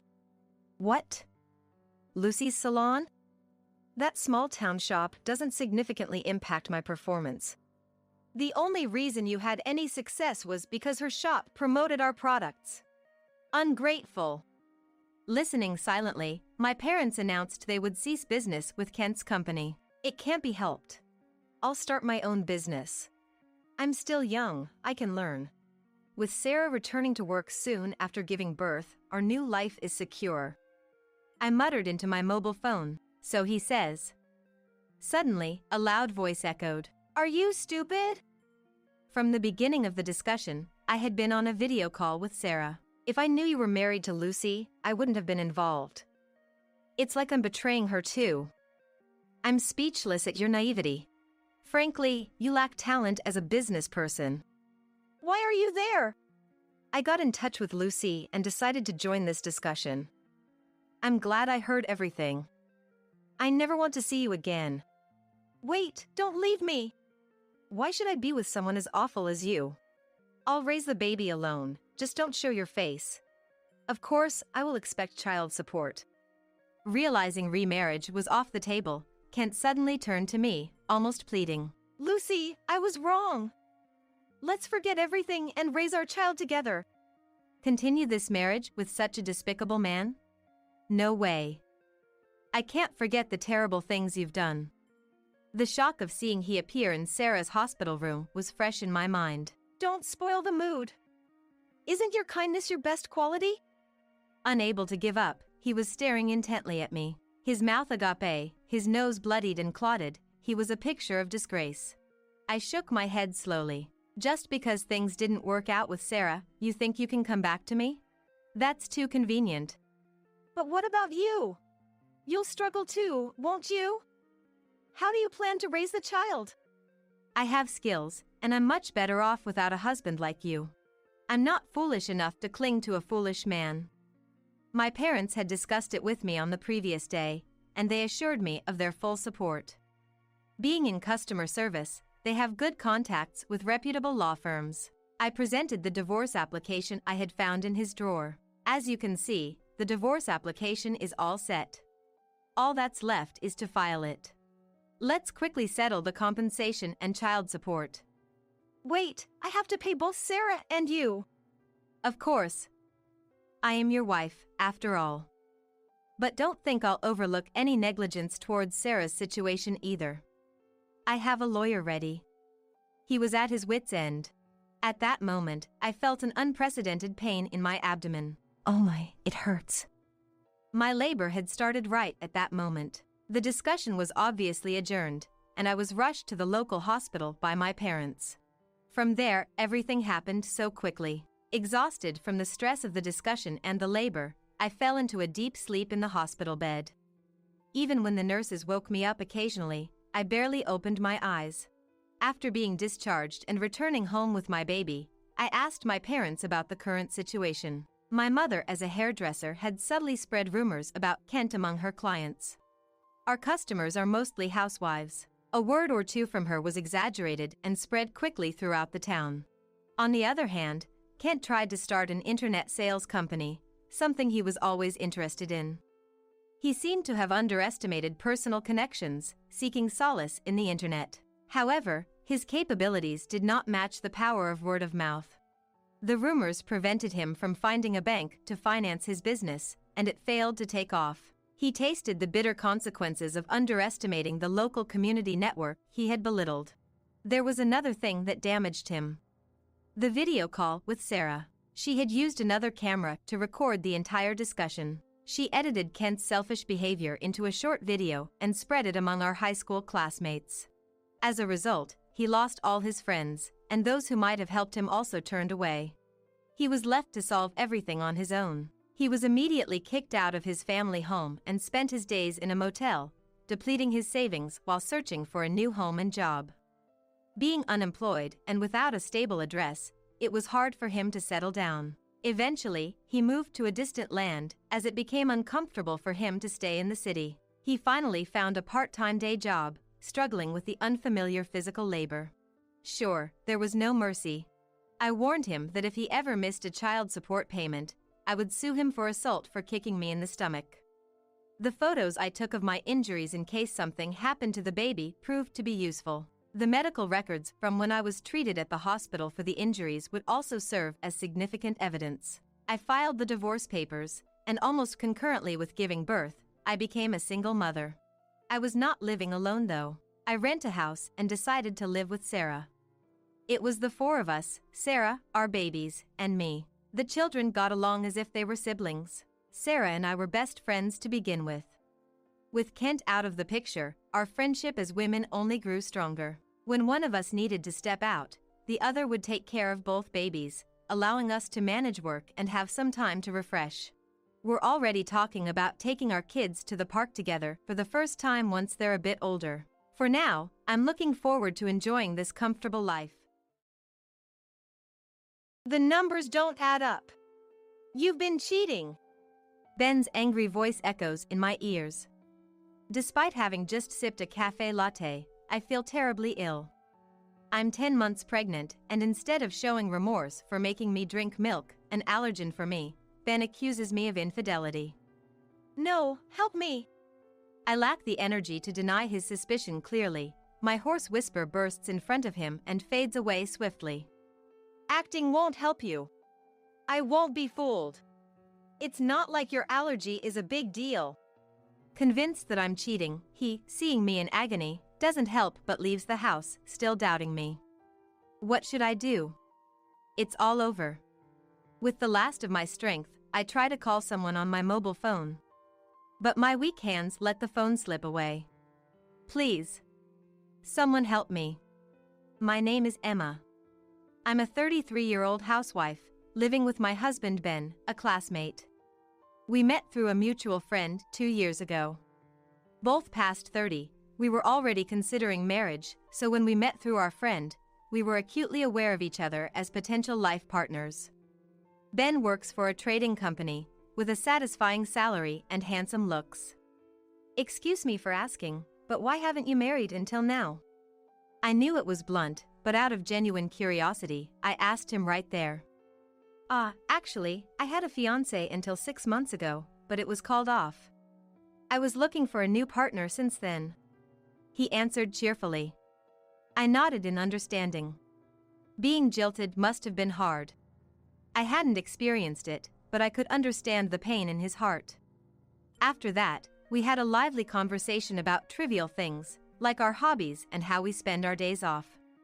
We shared interests in visiting art galleries and watching movies, making me feel that if we dated and married, we'd spend enjoyable days together. We hit it off and parted ways, agreeing to contact each other in a week. I was amazed at how quickly things progressed, but dating him felt comfortable, allowing me to be myself without undue stress.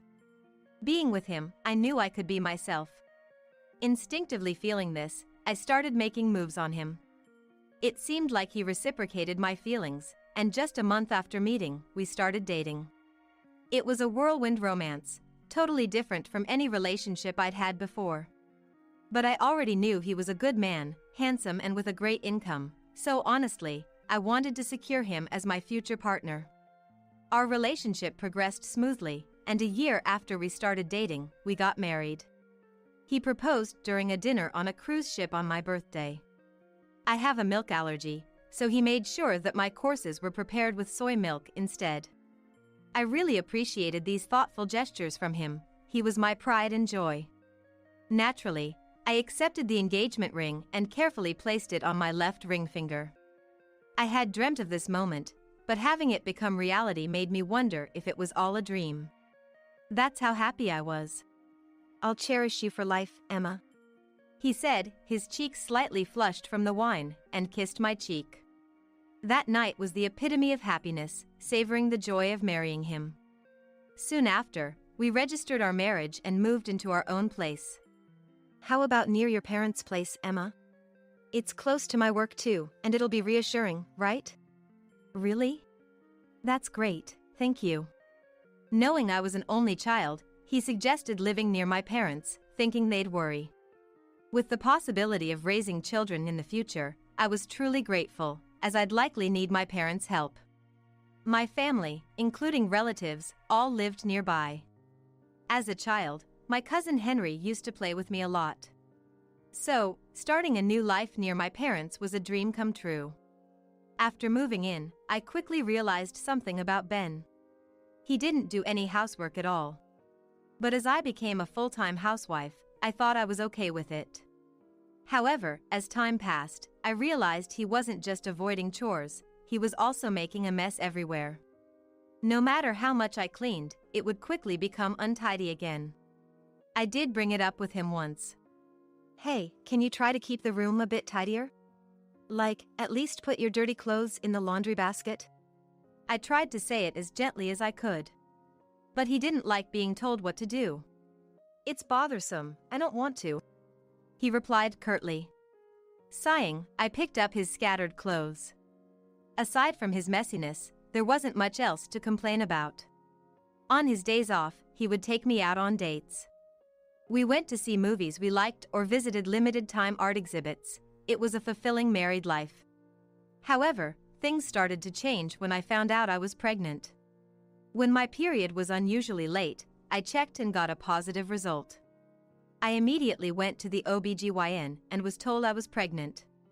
I was overjoyed at the thought of having a child with him. Just knowing I had the person I loved's child inside me made the world seem brighter.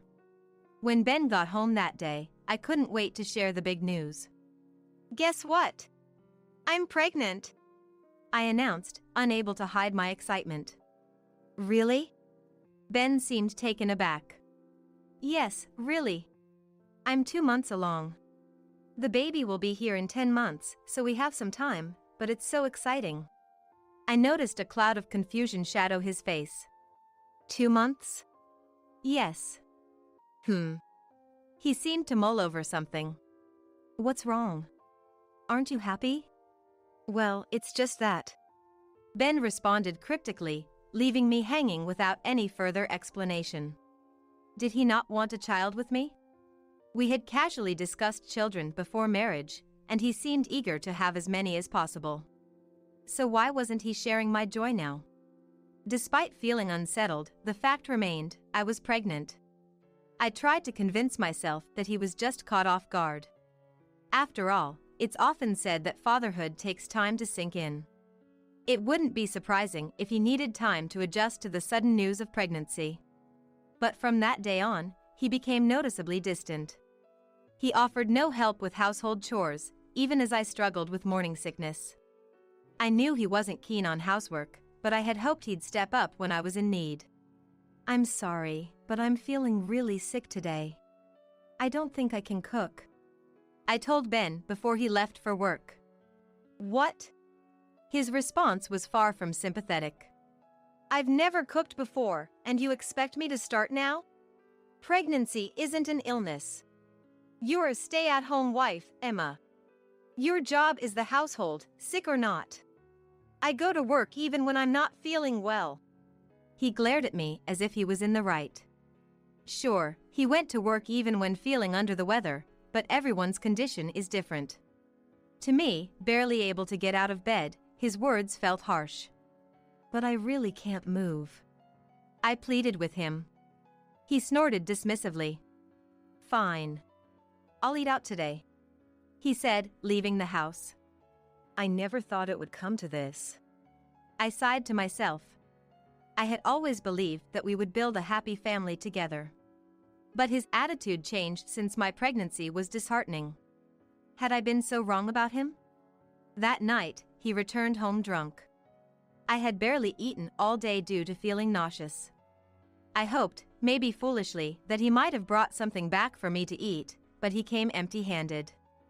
Given his recent behavior, I couldn't help but feel resigned to it. Was I just an afterthought to him? Could it be that he doesn't even want a child? That thought saddened me deeply. Even as morning sickness passed and I entered the stable period, his attitude didn't change. In fact, it felt like he became harsher as I got better.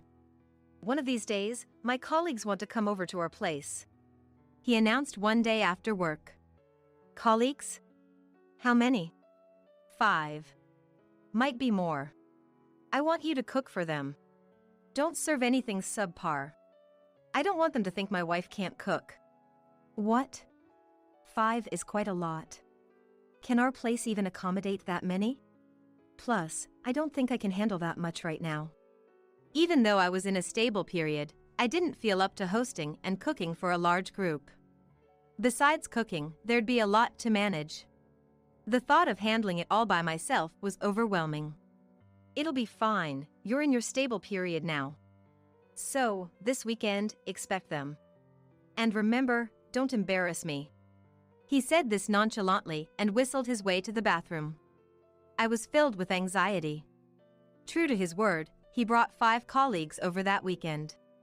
4 men and 1 woman, an odd balance that made me wonder. But considering he worked in sales at a trading company, maybe female employees were few. "Hi, I'm and looking forward to today." The only woman, and greeted cheerfully. With her long hair swept to the side and striking features, she was notably pretty. She looked to be in her late 20s, younger than me, and her elegance made me instantly nervous. "Nice to meet you. My husband always speaks highly of you all. I can't offer much, but please make yourselves at home." Trying to act the part of a boss's wife, I ushered everyone to their seats. As I started preparing the meal in the kitchen, Ben and his 6 guests chatted about work and rumors. And seemed to be the life of the party, nodding and interjecting with sharp comments. I felt entirely out of place in that circle. Resolved to stay in the background, I continued my work quietly. When I served the meal, everyone seemed to enjoy it. "Is this cream stew made with soy milk?" and asked, her eyes wide with curiosity. "Yes, that's right. I'm allergic to milk, so I use soy milk for dishes that usually require it." "Interesting." And seemed to accept my explanation and resumed eating. "Come on, just because you're allergic to milk doesn't mean you should serve our guests with soy milk. Use real milk next time." Ben chimed in. Expecting such a remark, I couldn't help but sigh. "I need to eat too, so it has to be soy milk. You could have made separate dishes," he retorted. "But I can't taste it if I do that." Our colleagues looked on, shocked by our conversation. "Sorry, everyone. She claims to be allergic to milk." It's probably just a preference. Ben scoffed. The colleague seemed uncomfortable, not sure how to react. Soy milk is delicious too. Please, enjoy your meal while it's hot, I said, trying to keep the mood light. Onlyan seemed deep in thought, remaining silent. The dinner went by, leaving me exhausted. I hoped he might thank me, but he just went to bed without a word. Our communication had dwindled. And this, along with his dismissive remarks about my allergy, made me feel increasingly frustrated. Months passed, and I was now 10 months pregnant. He kept coming home late, and we barely talked. The absence of our previous joyful dates filled me with loneliness. As the baby's arrival neared, I longed to cherish our time together. But he never initiated any moments like that. Then one day, he entered the living room, carrying a large bag and a familiar cup. It was from a coffee chain we used to frequent during happier times. I'm going on a business trip for 3 days. I went for a walk this morning and stumbled upon this coffee shop, so I bought this. Soy latte, remember? Yes, it's been a while. It was unusual for him to go for a walk in the morning. Stumbling upon a coffee shop and buying soy lattes seemed out of character, considering his recent behavior. He waited with a smile for me to take the soy latte. Was this a change of heart? I felt a glimmer of hope that the kind Ben I knew was returning. I wanted to go for walks with him again. Maybe after the baby was settled. I eagerly took the soy latte and drank it. It tasted familiar at first, but something was off. Is this milk? By the time I realized, it was too late. The cup slipped from my grasp. Ben's face twisted into a satisfied smirk. Hard to breathe. My breathing became labored as I slumped to the ground. I've always had my doubts. Is the child in your belly really mine? He questioned. What? I was utterly shocked by his accusation, suggesting the baby might belong to someone else. When you said you were 2 months pregnant, it didn't add up. I couldn't recall any encounter from 2 months ago. But that's... I wanted to explain to him that he was misunderstanding something, but I couldn't find my breath to defend myself. The numbers don't add up. You've been cheating. His accusation resonated in my ears. Despite not having much of the cafe latte, I felt terribly ill. 10 months pregnant, and instead of showing remorse for making me drink milk, an allergen, he was accusing me of infidelity. No, it's not like that. Help me. I didn't have the energy to clearly deny his suspicion. My raspy voice burst in front of him and quickly faded away. Acting won't help. I'm not fooled. Allergies aren't that serious. Convinced I was cheating, he, instead of helping me in my agony, left the house, still doubting me. What should I do? It's all over. With the last of my strength, I tried to call someone on my mobile phone. But my weak hands let the phone slip away. Please. Someone help. Desperately crying out in my mind, my consciousness began to fade. When I woke up, the first thing I saw was the white walls and ceiling, and I realized I was in a hospital. I was saved. As I felt relieved, I noticed someone's face peering in from the edge of my vision. Emma! You're awake! Henry. It was Henry, my cousin who lived nearby. Emma, you called me, and when I answered, I heard nothing at first, so I thought it was a mistake. But then I heard labored breathing and realized something was wrong. I rushed to your house, the front door was open, and I found you collapsed in the living room. It was a shock. I called an ambulance and had you taken to the hospital right away. Henry earnestly explained what happened after I collapsed. I remembered calling him just before I collapsed. He had always been like a big brother to me, caring for me. I thought he would come if there was an emergency. But before I could ask for help, I dropped the phone. I was in awe of him for sensing the emergency and rushing to help. I'll call the doctor. Wait here, he said and left the room. After a while, he returned with the doctor. The doctor explained that I had an anaphylactic shock due to drinking milk, but somehow managed to save me and the baby. Hearing that just a few more minutes could have endangered the baby's life, or left me with lasting disabilities, sent chills down my spine. My being here, awake in the hospital, was all thanks to Henry. Henry, thank you, really. No need to thank me. But how did this happen? His confusion was understandable. It was unthinkable for me, allergic to milk, to drink it willingly. Well, actually, I told him everything about my marriage with Ben up to this point. Ben and I thought we were meant for each other and got married. We had similar hobbies and always enjoyed our dates. Life was happy after marriage, at least for a while. But as soon as I got pregnant, his attitude changed drastically. Looking back, I still can't pinpoint what went wrong. Henry, arms crossed, seemed to be pondering the reason too. Ben's behavior changed after you told him about the pregnancy, right? Yes. When I said I was 2 months pregnant, he thought the calculation was off. He convinced himself I cheated and did this as revenge, I guess. Henry's face hardened as I replied. Revenge or not, this is too much. Feeding you milk when you're allergic. What was he thinking? Anger was clearly visible in his eyes. I felt moved by his anger on my behalf. I can't believe it. If it weren't for you, Henry, neither the baby nor I would have made it. Just thinking about what could have happened without his help sent shivers down my spine. Filled with a mix of relief and a desire for retribution against Ben, I asked, "What should I do about Ben?" Henry, seemingly pondering the same thing, asked me back. Of course, I can't just let this go.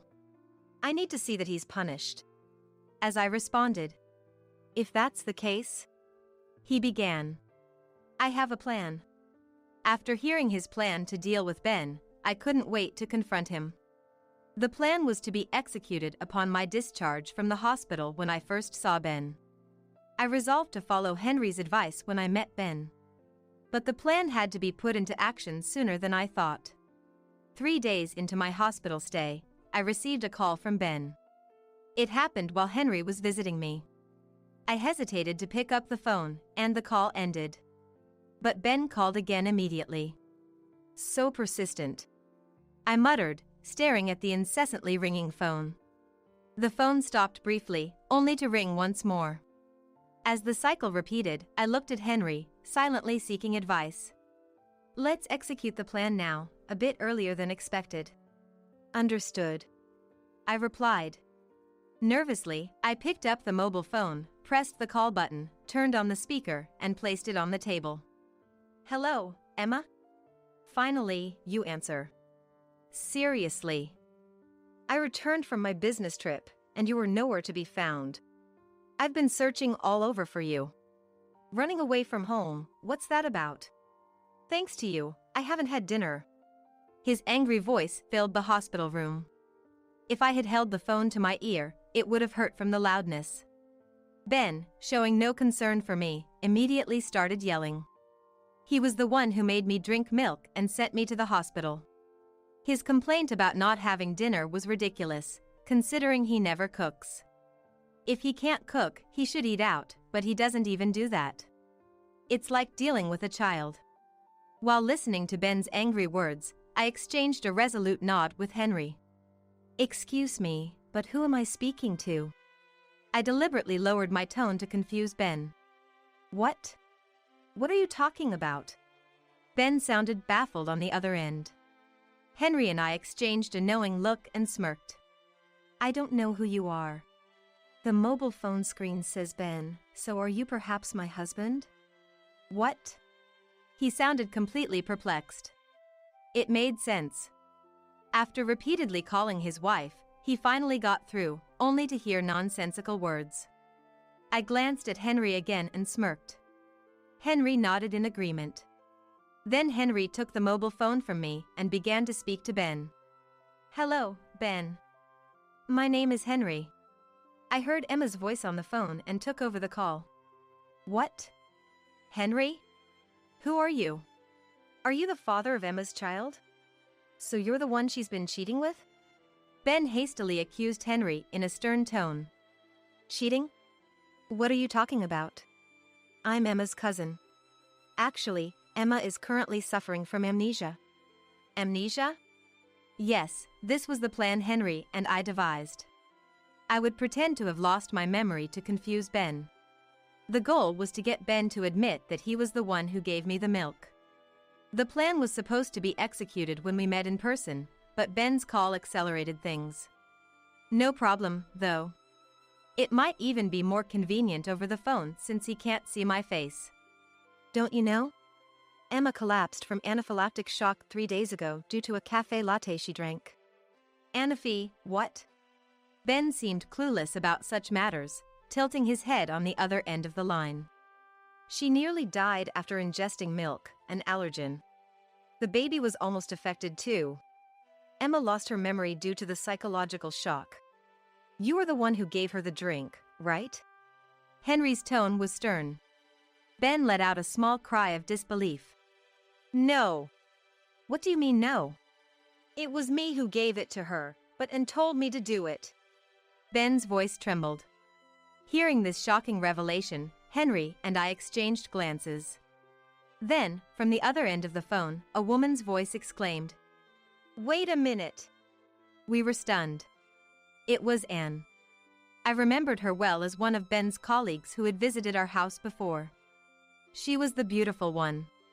Was Ben cheating with Anne? Why am I getting blamed? You were the one who made her drink it, weren't you? You said giving her the allergic milk would make her bedridden for days, so we could go on a trip without her noticing, right? Yeah, but you gave her too much. Ben and Anne began arguing. From their conversation, it seemed Anne had known about my milk allergy and planned to make me slightly ill so they could travel without worries. Ben and Anne were clearly having an affair. After all his accusations of my supposed infidelity, Ben was the one cheating. I felt nauseated by his hypocrisy. I exchanged a look with Henry and took back the phone. Thank you for your time. I've recorded everything you just said. Hearing my voice, supposedly amnesiac, Ben and gasped on the other end. What? What do you mean? Sorry, the amnesia was a lie. It was a ruse to get you to admit you gave me the milk. Thanks to that, I also got your confession of cheating. I'll be claiming a substantial compensation. I said it cheerfully, and Ben and both shouted in disbelief. How foolish can they be? Henry and I were astounded by their lack of awareness of the severity of their actions. That's terrible. You were cheating too, weren't you? Then the compensation should be split, right? No, it's your fault for cheating first. I thought of cheating with and because of you. So, no need for compensation, right? Ben's triumphant tone was grossly misguided. When did I say I cheated? It's obvious if you count the pregnancy weeks. Ben was clearly mistaken. I set him straight. Pregnancy weeks are counted from the end of the last menstrual period. Not knowing that and suspecting me of cheating, then deciding to cheat yourself, that's despicable. I'm divorcing you. Prepare for a hefty compensation. I yelled with all my might and hung up forcefully. Then I blocked Ben's calls. Finally, peace returned. Henry, really, thank you. No, I didn't want to see Emma sad. I'm glad you could set Ben straight. We sighed in relief, facing each other. I was going to have a child without a father, but it's decidedly better than having a father like Ben. Later, Henry and I submitted the voice recorder data with Ben and Anne's confessions to the police. They were promptly arrested and are currently being interrogated. A colleague of Ben's, who visited us before, said it was clear even at their workplace that Ben and Anne were together. One of the colleague, Mike, confessed. I regret not speaking up sooner. But I understand it takes courage to expose a colleague's wrongdoing. I reassured Mike it was okay. Ben's previous engagement had been called off due to his sudden change in behavior. A revelation that made perfect sense. Additionally, it was discovered that Ben and Anne had used company business trips as a cover for their personal vacations multiple times, leading to their dismissal for misusing company funds. After their release from prison, they'll be starting life from scratch, having lost their jobs. The compensation they owe me is substantial. They paid it off with loans, but I wonder what they plan to do next. Sometimes I think they might be better off in prison, given the gravity of their crimes. Taking my allergy lightly, poisoning me with milk, and their infidelity. I have no sympathy for them. I hope they deeply reflect on their actions while with the police. Meanwhile, I gave birth to a baby girl and am currently living at my parents' house, where they help me raise her. Henry often visits and helps with the baby, which I greatly appreciate. When she gets a bit older, how about we go out together? Henry suggested sincerely. Yes. I nodded with a smile. Perhaps there's a future where Henry and I end up together. These hopeful thoughts fill my mind. So if you've taken painkillers, you shouldn't be in pain anymore. Vacuum the floor. He stared on the painkiller package I had just taken. I will. Please wait a little for the medicine to work. When I told him that, he sighed loudly and stood up. It's not like I was asking him to do the chores, he could have waited a bit. I was holding back my sigh, then a sharp pain shot through my back. As I fell to the floor, I saw my husband, Stephen, sitting indecently with one leg on the back of the sofa. I shocked and wondered, did he just kick me, as he laughed coldly. It's enough with the period pain excuses. Just vacuum the floor now. My name is Mary. I'm 27 years old. I'm a typical housewife living with my husband, Stephen. I met Stephen when I joined the company where he worked. After graduating from college, I took a job in sales. Stephen was my mentor there. He was handsome with short hair, and his good looks and conversation skills attracted customers. In a sales job, successful individuals are those who possess extensive knowledge and information about the products they are selling, and can utilize these insights in their sales approach. Alternatively, it's said there's another type of successful salesperson is who can make the customer feeling to sign a contract. Stephen was definitely the latter. Initially, I only had respect for him as a successful salesman.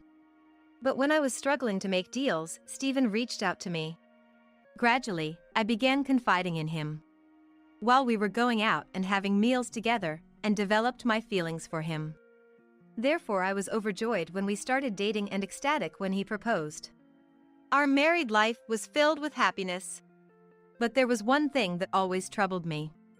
The fact that I have suffered from severe menstrual pain since my school days.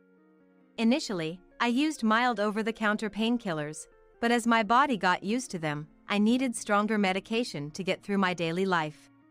When we were dating, Stephen would adjust his plans according to my cycle and would comfort me when I complained about the pain. I thought this care would continue after marriage. But I was wrong. Every month, the same menstrual pain occurred.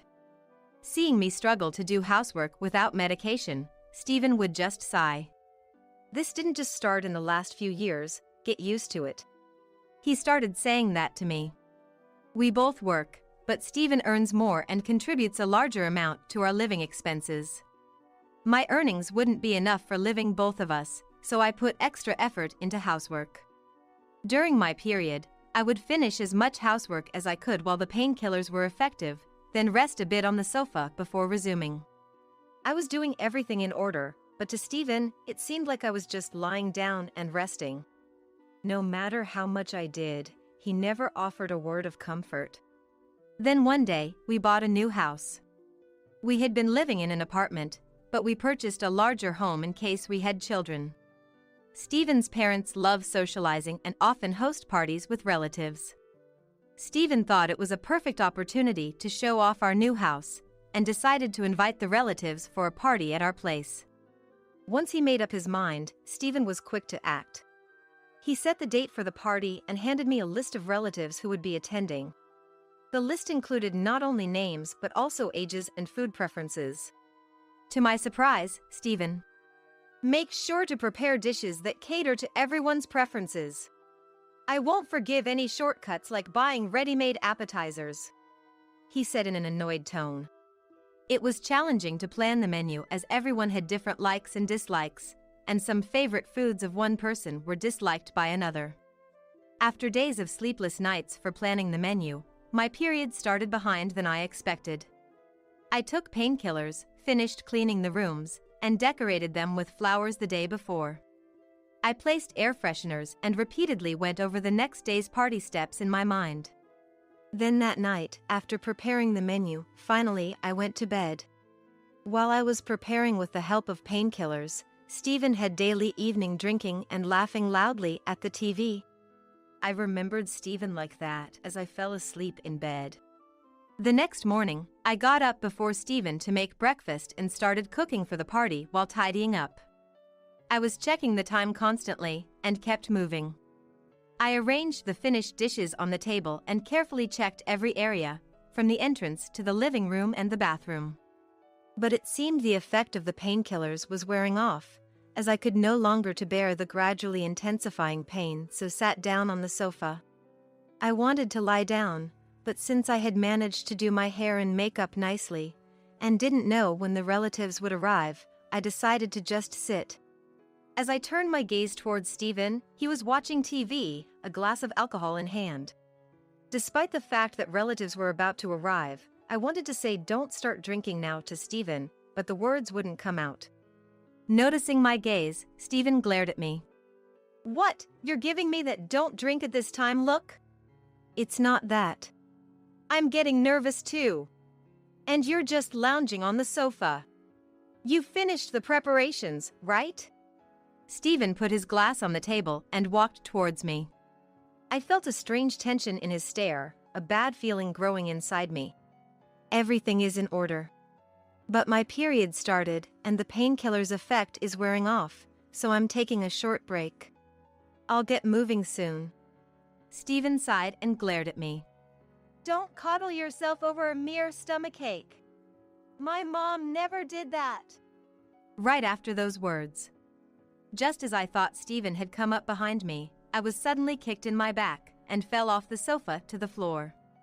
By the time I realized that I had been kicked by someone, I was already on the floor, and it took me a while to grasp what had happened. Meanwhile, Stephen sat down on the sofa nonchalantly. And, unbelievably, he started playing games on his mobile phone. I couldn't understand what was happening or the situation I was in. All I knew was that Stephen, without a single word of apology, was laughing and enjoying his game.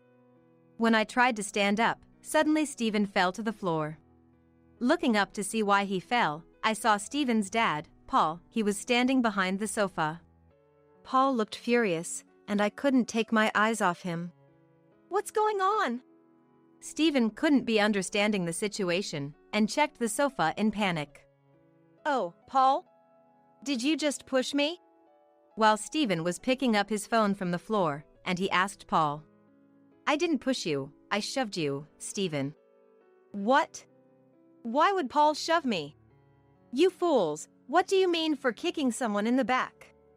And that someone is your wife, Stephen." Stephen seemed a bit taken aback by Paul's anger. "I was just a bit bold because I was drinking." Stephen tried to respond, but Paul glared at him, his excuse not mitigating the situation. "Don't blame it on the alcohol. Whatever the reason, a man should never resort to violence against a woman." "What do you mean by reason?" "This is like discipline." "Discipline?" "Yes, she was resting on the sofa even though the preparations weren't finished. So I was teaching her that if you don't work, you don't have a rest. It's part of discipline." "Right, Mary?" Suddenly asked by Stephen. I didn't know how to respond. I had properly finished the preparations and sat on the sofa just to rest a bit. Should I tell the truth because I did everything correctly? As I hesitated, Paul also turned his gaze towards me. "Mary, is what Stephen's saying true?" I couldn't find the words to reply. If I told the truth, Stephen might get scolded by Paul and spoil his mood, especially with relatives about to arrive. I didn't want to cause any trouble for the relatives who were coming to see our new house. I was about to agree with Stephen. "Mary, your silence is an answer, isn't it?" Confused by Paul's words, then I asked back. If what Stephen said was true, Mary would have immediately agreed. But Mary is silent. That suggests that something, or everything, is not true what Stephen said. I felt as if Paul had seen through everything. I opened my mouth to tell the truth. The preparations are already done. It's just that I am feeling a bit unwell today. What? It's just your period. Stephen interrupted my words. Unable to say it directly in front of Paul, I tried to phrase it differently, but Stephen's lack of tact brought my tears from my eyes. Saying you're unwell over a mere period. If the preparations are done, then say so. I thought Mary was just lazily sitting on the sofa again, not finishing the preparations. Stephen's words were final. He didn't remember what I said earlier about almost finishing the preparations. He hadn't seen that I had been preparing since early morning, or rather, since yesterday, doing all the work myself without his help. He wasn't aware that I had taken painkillers to manage. He had decided to host the party here on his own and didn't help with any other preparations or cooking. A sense of injustice began to grow inside me. Listen to this.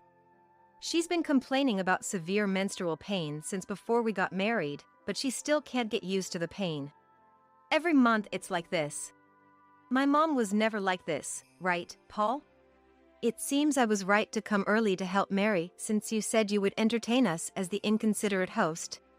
What? I'm inconsiderate? Not Mary? Yes, it's you! You insisted on having the party here, but didn't cooperate with Mary in preparations. Had you worked together, you would have understood how hard she worked and how much she was suffering. Instead, you started drinking before guests arrived. The one who was lounging around was you, Stephen. Stephen was clearly frightened by Paul's yelling. I didn't want Stephen to end up regretting like I do. I tried to educate you with that feeling. Paul pulled a chair from the dining table, sat down, and sighed heavily. Patricia was like Mary, suffered from severe menstrual pain.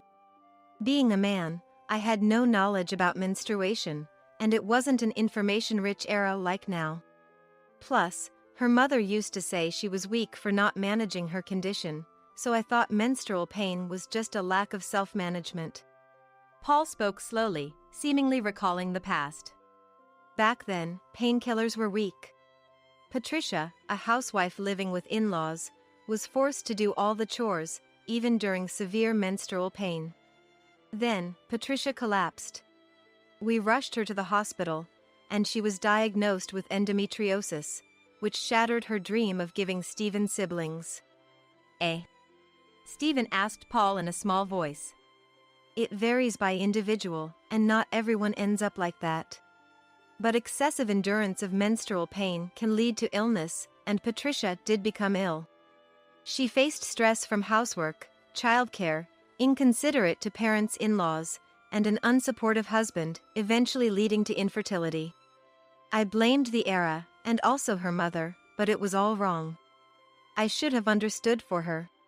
We can't experience their pain, so I should have listened and accepted her reality. But I didn't, and it was my fault, blindly agreeing with her mother. I regret not knowing and still do. Patricia supported Paul's shoulder as he spoke in a somber tone. I could only eye contact to Patricia in acknowledgement, who wore a sad smile as she said, "Sorry for intruding." Paul tried hard to understand. Despite his busy work, he often helped with chores and even cut ties with his own parents. Patricia looked at Paul lovingly. It was the least I could do. I didn't want to burden Patricia anymore. I wanted us three to live happily, so I did what I had to. But cutting ties with parents is a big decision. I didn't want you to have to make such decisions, so I tried to show you my mistakes. But it seems none of it got through to you. Unable to bear the tense atmosphere, Stephen spoke in an inappropriately cheerful voice. Paul, you're exaggerating. In my memory, Mom was sick in bed, but I don't remember her being bedridden due to her period. Maybe you're just remembering it as worse than it was? Patricia's hand on Paul's shoulder trembled slightly. Gently stroking her hand, Paul glared at Stephen. You just forgot. Patricia didn't want to worry you and tried to hide it as much as possible. If pain were just a matter of willpower, it wouldn't lead to illness. But virtually, Patricia did suffer from menstrual pain and had to lie in bed. I remember you coming home from school and complaining about her always sleeping. I even talked to you about it, explaining it wasn't laziness but a health issue. You didn't care, did you? Not only did you ignore Mary, but you also never saw Patricia's struggles. Paul's words weighed heavily on Stephen, his shoulders visibly drooping. I didn't know what to say or if it was even my place to speak in such an atmosphere. Then, the doorbell rang. It was 5 minutes before the appointed time, and I hurried to answer the door, cradling my aching stomach. On the screen, relatives were visible. I quickly responded and rushed to the entrance. Opening the door, the relatives greeted us with a bouquet arranged for our new housewarming. I thanked them and led them into the living room with due respect. As the relatives entered the living room, the atmosphere was still tense between the parents-in-law and Stephen, causing the relatives to exchange glances. What happened, Paul? One of the relatives asked Paul. Thank you all for coming to celebrate Stephen's new house. Sorry for the bad atmosphere, we were just arguing. Does arguing usually mess up the sofa and cushions like this? He misunderstood Mary resting on the sofa due to poor health as laziness and pushed her off. I was scolding him for that. Hearing Paul's words, the relatives' expressions turned to disbelief, and a younger-looking woman came over to me. Are you okay? You must be tired from all the preparations. I shook my head in response. No, just severe menstrual pain. Just? What did you say? There's menstrual leave at work, you know. I've used it too. Everyone's pain varies, but when it's really bad, you can apply for it at work. Why can't you rest at home? She said this and turned to Stephen with momentum. What? Stephen, taken aback, was met with cold stares from the parents-in-law and the relatives. Unable to bear the scrutiny, Stephen rushed into his room. Despite Stephen's absence, no one followed him. It seemed the relatives knew about Patricia's condition and even the men showed understanding. The parents-in-law immediately came to me, apologizing for their son's behavior, while the relatives admired the new house and praised my cooking. No one blamed me. They were impressed with the food and showered me with compliments. I began to enjoy myself as the painkillers started to work. After a while, I received an email from Stephen. It said that because of me, he couldn't enjoy the gathering at all. He wrote about being scolded by Paul and having no allies among the relatives, wondering why it all had to be him. I was annoyed he chose to email rather than call. As I contemplated how to respond, Patricia glanced at my phone. Seeing the message, and she stood up. Paul was seeing that, then asked, "What's going on?" Patricia snatched the mobile phone from me and handed it to Paul. When Paul looked at the phone, he also stood up, just like Patricia had. He still hasn't understood anything. It seems I need to take him home and re-educate him from the basics. Although unexpected, Paul and Patricia said this, looking at each other. Later, the relatives also agreed with the idea of re-educating Stephen, and they seemed fully committed to it. After a while, sensing the atmosphere, the relatives tactfully left, and Patricia went to Stephen's room and dragging him out. Both Paul and Patricia took Stephen by the arm, and he was led away without a chance to protest. About a week later, Stephen was taken back to his parents' house. I received an email from him. According to it, he mentioned that Patricia was making him extensively study about the female body and the difficulties of menstrual pain. He was being made to do household chores under Paul's supervision, assuming Patricia was in pain. The email sounded like complaints about balancing work and housework. I laughed when reading it. Thinking about how Paul and Patricia had said they would re-educate him from the basics, and it was really happening. I wondered if Stephen now understood a bit of my feelings, which made me smile. During this time, I took the opportunity to focus on my menstrual health. Following the relatives' advice that severe menstrual pain should be checked by a gynecologist, I visited the hospital while Stephen was away. Because of the advice on medication, daily routines, and precautions was helpful. Life without Stephen's comments was surprisingly comfortable. I could live at my own pace and lie on the sofa when I felt tired. It felt like a life where I could take care of myself. I somewhat hoped for more time like this. Partly due to Patricia's intervention, I enjoyed this slow-paced life and didn't reply to Stephen's emails. Few weeks later, when Stephen returned with his parents. The parents-in-law, who came straight to the dining table, made Stephen sit in a chair in front of them and pulled out a green paper from an envelope. It turned out to be a divorce application. I thought, could this really be a divorce right here and now? But Stephen was filling in the necessary information with a pen. Stephen began filling it out, and when he finished, Paul spoke solemnly. Mary, if Stephen ever behaves badly towards you again, feel free to submit this signed divorce application. Paul's eyes were serious, and Stephen's too. During our separation, Stephen was apparently re-educated by his parents-in-law and promised to change his behavior. Since then, Stephen has kept his promise, not showing arrogance and even willingly doing housework, especially during my period. Gradually, he stopped making derogatory comments about menstruation. Our life has become more peaceful, and I am relieved. From now on, I plan to live without overexerting myself, paying attention to my health, and taking care of myself,